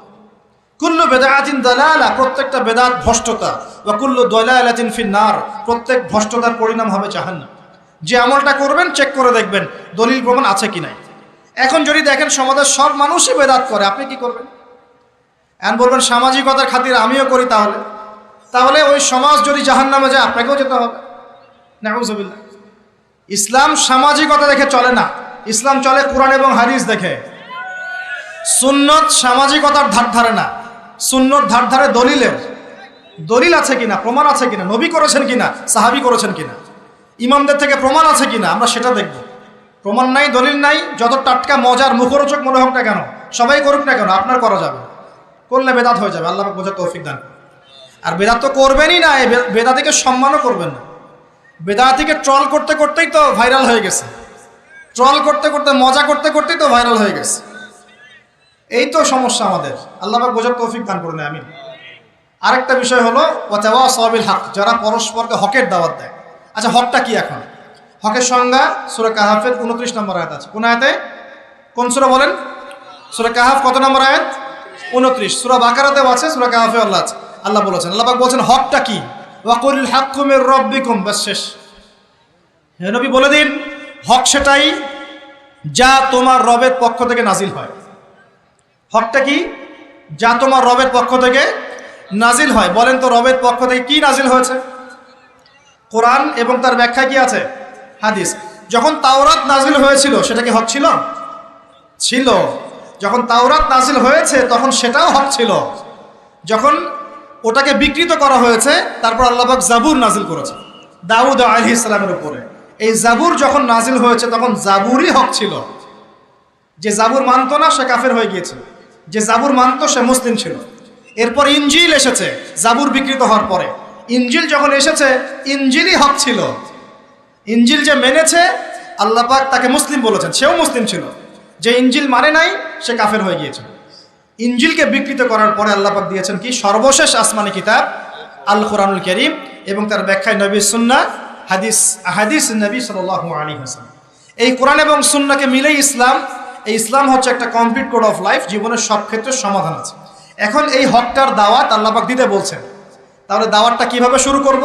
আগে জ্ঞান অর্জন করব, নিজে আমল করব, নিজের উপর প্রতিষ্ঠা করব, আমার পরিবারে প্রতিষ্ঠা করবো ইনশাআল্লাহ।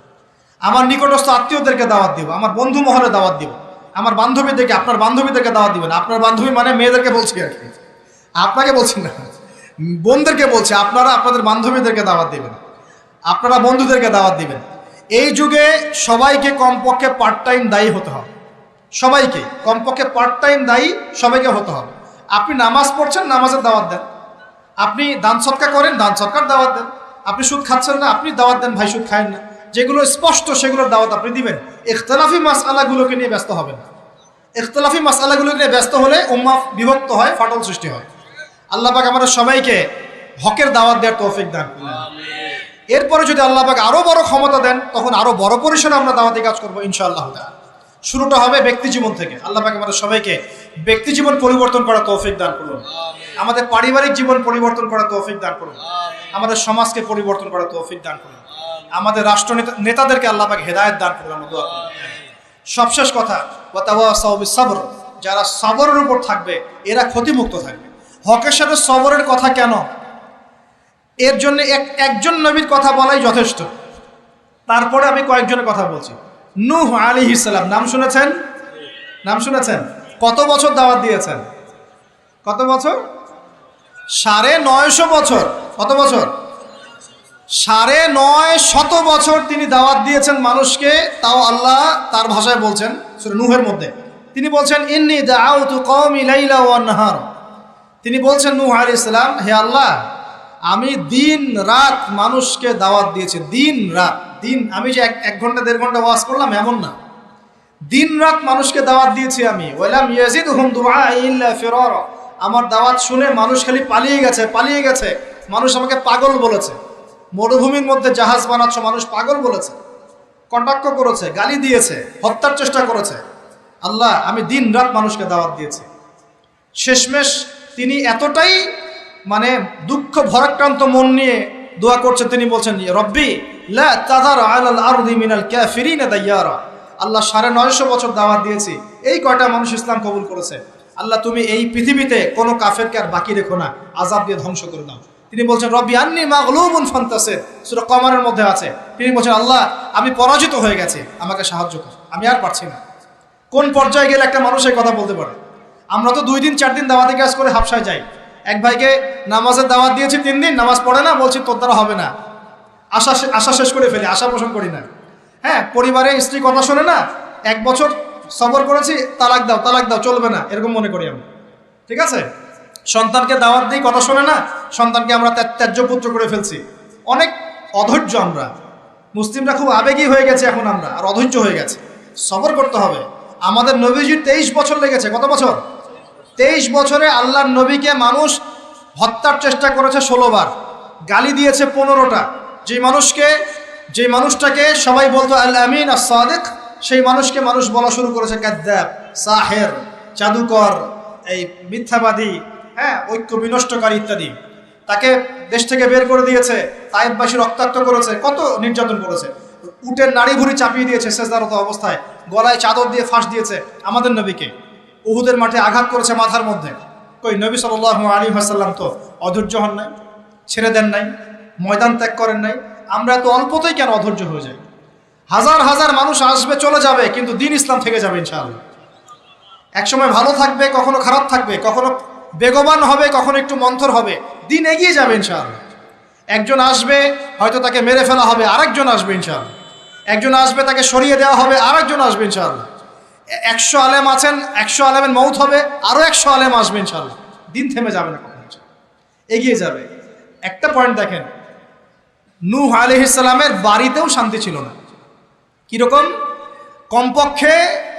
কমপক্ষে আমাদের নবী সাল্লাল্লাহু আলাইহি ওয়াসাল্লামের জীবনে বাইরের মানুষ তাকে কষ্ট দিচ্ছে, ঘরের মধ্যে খাদিজা রাদিয়াল্লাহু আনহা আছে এবং তিনি তার মতাদর্শের মানুষ। বাসায় গিয়ে তিনি খাদিজা রাদিয়াল্লাহু আনহার সাথে সুখ পাচ্ছেন, শান্তি পাচ্ছেন, কারণ স্ত্রী তার পক্ষে আছেন। স্ত্রী তার পক্ষে আছেন, তাকে সাপোর্ট দিচ্ছেন, তাকে টাকা পয়সা দিচ্ছেন, অর্থ সম্পদ ব্যয় করছেন, তাকে পিছন থেকে একটা মমতা, ভালোবাসা দিচ্ছেন না? আর বেচারা নূহ আলাইহিস সালামের ঘরে স্ত্রীও তার কথা শুনতেন না। এটা কি জানেন? তার স্ত্রী পর্যন্ত ঈমান নিয়ে আসছে না। তিনি বাসাতেও গিয়েও বাইরের পরিবেশ ফেস করছেন। যাদের বাড়িতে দাজ্জাল স্ত্রী আছে তারা জানে আমার কথার মানে কি। কথা কি বুঝতে পারছেন? অনেক ভুক্তভোগী আছে না এখন। বাহিরে আমরা অনেক প্রবলেম ফেস করি, বাসায় গিয়ে যদি দেখি একজন নেককার স্ত্রী, তার কোলে আপনি শুয়ে আছেন, সে আপনাকে আদর করছে, মহব্বত করছে, তার সাথে আপনি প্রবলেম শেয়ার করছেন, সে আপনাকে সাপোর্ট দিচ্ছে, আপনি কিন্তু ভিতর থেকে একটা ভালোবাসা ভালো লাগা ফিল করবেন। বাইরের খারাপটা আপনার আর কাজের মাথায় আসবে না এটা। আর যদি দেখেন যে বাইরেও আপনি অনেক স্ট্রাগল করছেন, বাসায় গিয়ে যখন ঢুকলেন ব্যাস ওখানে আর এক জাহান্নাম শুরু হয়ে গেল, আজাব, তখন কিন্তু আপনার আর মাথা কাজ করবে না। তো এই অবস্থা যাদের আছে, আল্লাহ তাদের অবস্থা উন্নতি করুন, সমস্যা দূর করুন, দোয়া করি। যাদের এই হতভাগা যারা আছেন তারা জানেন যে এরকম সমস্যা হলে কীরকম কষ্ট হয়। তো নূহ আলাইহিস সালামের কিন্তু ঘরে এই সমস্যা ছিল। আমরা তো কয়দিন আগে দেখলাম না, বাংলাদেশের একজন মানুষ তার স্ত্রীকে নিয়ে একটা অভিযোগ করলেন। এখন আমি অনেকদিন আগেই বলেছি শেষ জামানায় কিন্তু ফ্যামিনিস্ট রেভলিউশন বাড়বে। কি বাড়বে? ফ্যামিনিস্ট রেভলিউশন মানে নারীকে আপনি আর ঘরে রাখতে পারবেন না, ও বাঁধন ছিন্ন করে বেরিয়ে চলে যাবে, ও সম অধিকার, নারী অধিকার বিভিন্ন স্লোগান দিয়ে দিয়ে কোনো কোনো ক্ষেত্রে দেখবেন পুরুষের উপরে এসে টেক্কা দেওয়ার চেষ্টা করবে। কোনো কোনো ক্ষেত্রে নারী নির্যাতনের জায়গায় পুরুষ নির্যাতন করা শুরু হবে দেখবেন। এগুলো কিন্তু দিন দিন বাড়ছে, ডিভোর্স বাড়ছে। ম্যাক্সিমাম ফ্যামিলিগুলো এখন অলমোস্ট অনেক ফ্যামিলি, ম্যাক্সিমাম তো বলতে পারবো না, অনেক ফ্যামিলির মধ্যেই এই সমস্যাগুলো দেখা যাচ্ছে। এখানে স্ত্রীর ভূমিকাও যেমন থাকতে হবে, স্বামীর ভূমিকাও থাকতে হবে। আমরা স্ত্রীদের প্রতি কোমল হব, এটাও ঠিক আছে, একই সাথে স্ত্রীকেও রিকোয়েস্ট করতে হবে যে আপনাকে আপনার স্বামীর সম্মান বুঝতে হবে। একটা সংসার টিকে থাকে শুধু ভালোবাসার ভিত্তিতে না, একটা সংসার টিকে থাকে বিশ্বাসের ভিত্তিতে। কিসের ভিত্তিতে? সংসারে বিশ্বাস থাকতে হবে, আমানতদারিতা থাকতে হবে, পরস্পর সম্মানবোধ থাকবে, শ্রদ্ধাবোধ থাকবে, একে অপরের প্রবলেম শেয়ার করতে হবে। এটা জরুরি না যে আপনাকে বুঝতে হবে আপনার স্বামীর সমস্যা, আপনি তার সমস্যা বুঝবেন না, এরকম স্বার্থপর চিন্তা করলে তো হবে না। সবসময় আপনাকেও তাকে বুঝতে হবে, সেও আপনাকে বুঝবে। খালি চিন্তা করবেন যে আমাকে সে কেন বোঝে না, তাহলে তো সমস্যা। আপনাকেও তো তাকে বুঝতে হবে। উভয়কে উভয়ের জায়গায় ছাড় দেওয়ার মানসিকতা না রাখলে সংসারগুলো টিকবে না। এখন সংসারগুলো ভেঙে যাচ্ছে। প্রিয় ভাইরা, একটা পয়েন্ট থেকে এখানে চলে আসছি যে নূহ আলাইহিস সালামের সংসারে কিন্তু এই সমস্যাটা ছিল। তার স্ত্রী কিন্তু ঈমান নিয়ে আসে নাই। এবং সূরা তাহরিমের মধ্যে আল্লাহ পাক বলেছেন যে জাহান্নামীদের সাথে নূহ আলাইহিস সালামের স্ত্রী এবং লূত আলাইহিস সালামের স্ত্রীও জাহান্নামে যাবে না। পক্ষান্তরে ফেরাউনের ঘরে ছিল আসিয়া, মনে আছে? এরকম ফেরাউনের মতো স্বামী যে ঘরে আছে সে ঘরেও কিন্তু নারী জান্নাতি হতে পারে, যার দৃষ্টান্ত হচ্ছে আসিয়া। অতএব স্বামী খারাপ হলে আপনাকে খারাপ হয়ে যেতে হবে এটাও না। ফেরাউনের ঘরে থেকেও আসিয়া আলাইহিস সালাম, আল্লাহ তাকে শান্তিতে রাখুন, জান্নাতে আল্লাহ পাক তাকে ঘর সৃষ্টি করে দিয়েছে, নির্মাণ করে দিয়েছে। নবী সাল্লাল্লাহু আলাইহি ওয়াসাল্লাম তার ঘরের ঘ্রাণ পেয়েছিলেন মেরাজের রাতে, মনে আছে? তো পরিবেশ পরিস্থিতি যেমনই হোক না কেন, পরিবারে ইসলাম ধরে রাখতে হবে। আল্লাহ পাক সবাইকে তৌফিক ইনায়াত করুন। আর এই নবীর সবরটা দেখেন, নূহ আলাইহিস সালামের সবর দেখেন, লূত আলাইহিস সালামের সবর দেখেন, ঈসা ইবনে মারইয়ামের সবর দেখেন, মূসা আলাইহিস সালামের সবর দেখেন, আমাদের নবীর সবর দেখেন, তার সাহাবীদের সবর দেখেন।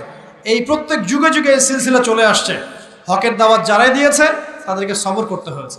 আল্লাহ পাক আমাদের সবাইকে হকের দাওয়াত দেওয়ার সাথে সাথে ধৈর্য ধরার তৌফিক দান করুন। একদিনে দিন প্রতিষ্ঠা হবে না, লেগে থাকতে হবে ধীরে ধীরে ইনশাআল্লাহ তাআলা। আস্তে আস্তে আস্তে আস্তে এই দিন আল্লাহর জমিনের প্রত্যেক কাঁচা এবং পাকা বাড়িতে পৌঁছে যাবে ইনশাআল্লাহ তাআলা। আল্লাহ পাক আমাদের সবাইকে দিনের সেই বিজয়ের দিন দেখে যাওয়ার তৌফিক ইনায়াত করুন, সকলে বলি আমিন। আমরা দোয়া করি আল্লাহ পাক সবাইকে সময়কে কাজে লাগানোর তৌফিক দান করুন, সময়কে কাজে লাগিয়ে তওবা করে ফিরে আসার তৌফিক দান করুন, বাকি জিন্দেগি বেশি বেশি নেক আমল করার তৌফিক দেন। আল্লাহ পাক আমাদের সবাইকে ঈমানদার বানিয়ে দেন, বেশি বেশি আমল সালেহ করার তৌফিক দান করেন, হকের দাওয়াত দেওয়ার তৌফিক দান করেন, সবর করার তৌফিক দান করেন, এবং আল্লাহ রাব্বুল আলামিন দৃশ্য অদৃশ্য সমস্ত অনিষ্ট ক্ষতি থেকে আল্লাহ পাক আমাদেরকে বাঁচিয়ে রাখেন। এই চারটা গুণ যারা অর্জন করতে পারবেন ইনশাআল্লাহ, আল্লাহ পাক বলছেন তারা ক্ষতির মধ্যে থাকবে না, দুনিয়াতেও সফল হবে ইনশাআল্লাহ, পরে গেল আল্লাহর নবীর সাথে জান্নাতে থাকবে ইনশাআল্লাহ। আল্লাহ পাক আমাদের সবাইকে নবী সাল্লাল্লাহু আলাইহি ওয়াসাল্লামের সাথে জান্নাতে থাকার তৌফিক ইনায়াত করুন, সকলেই বলি আমিন। আকুলু কাওলি হাদা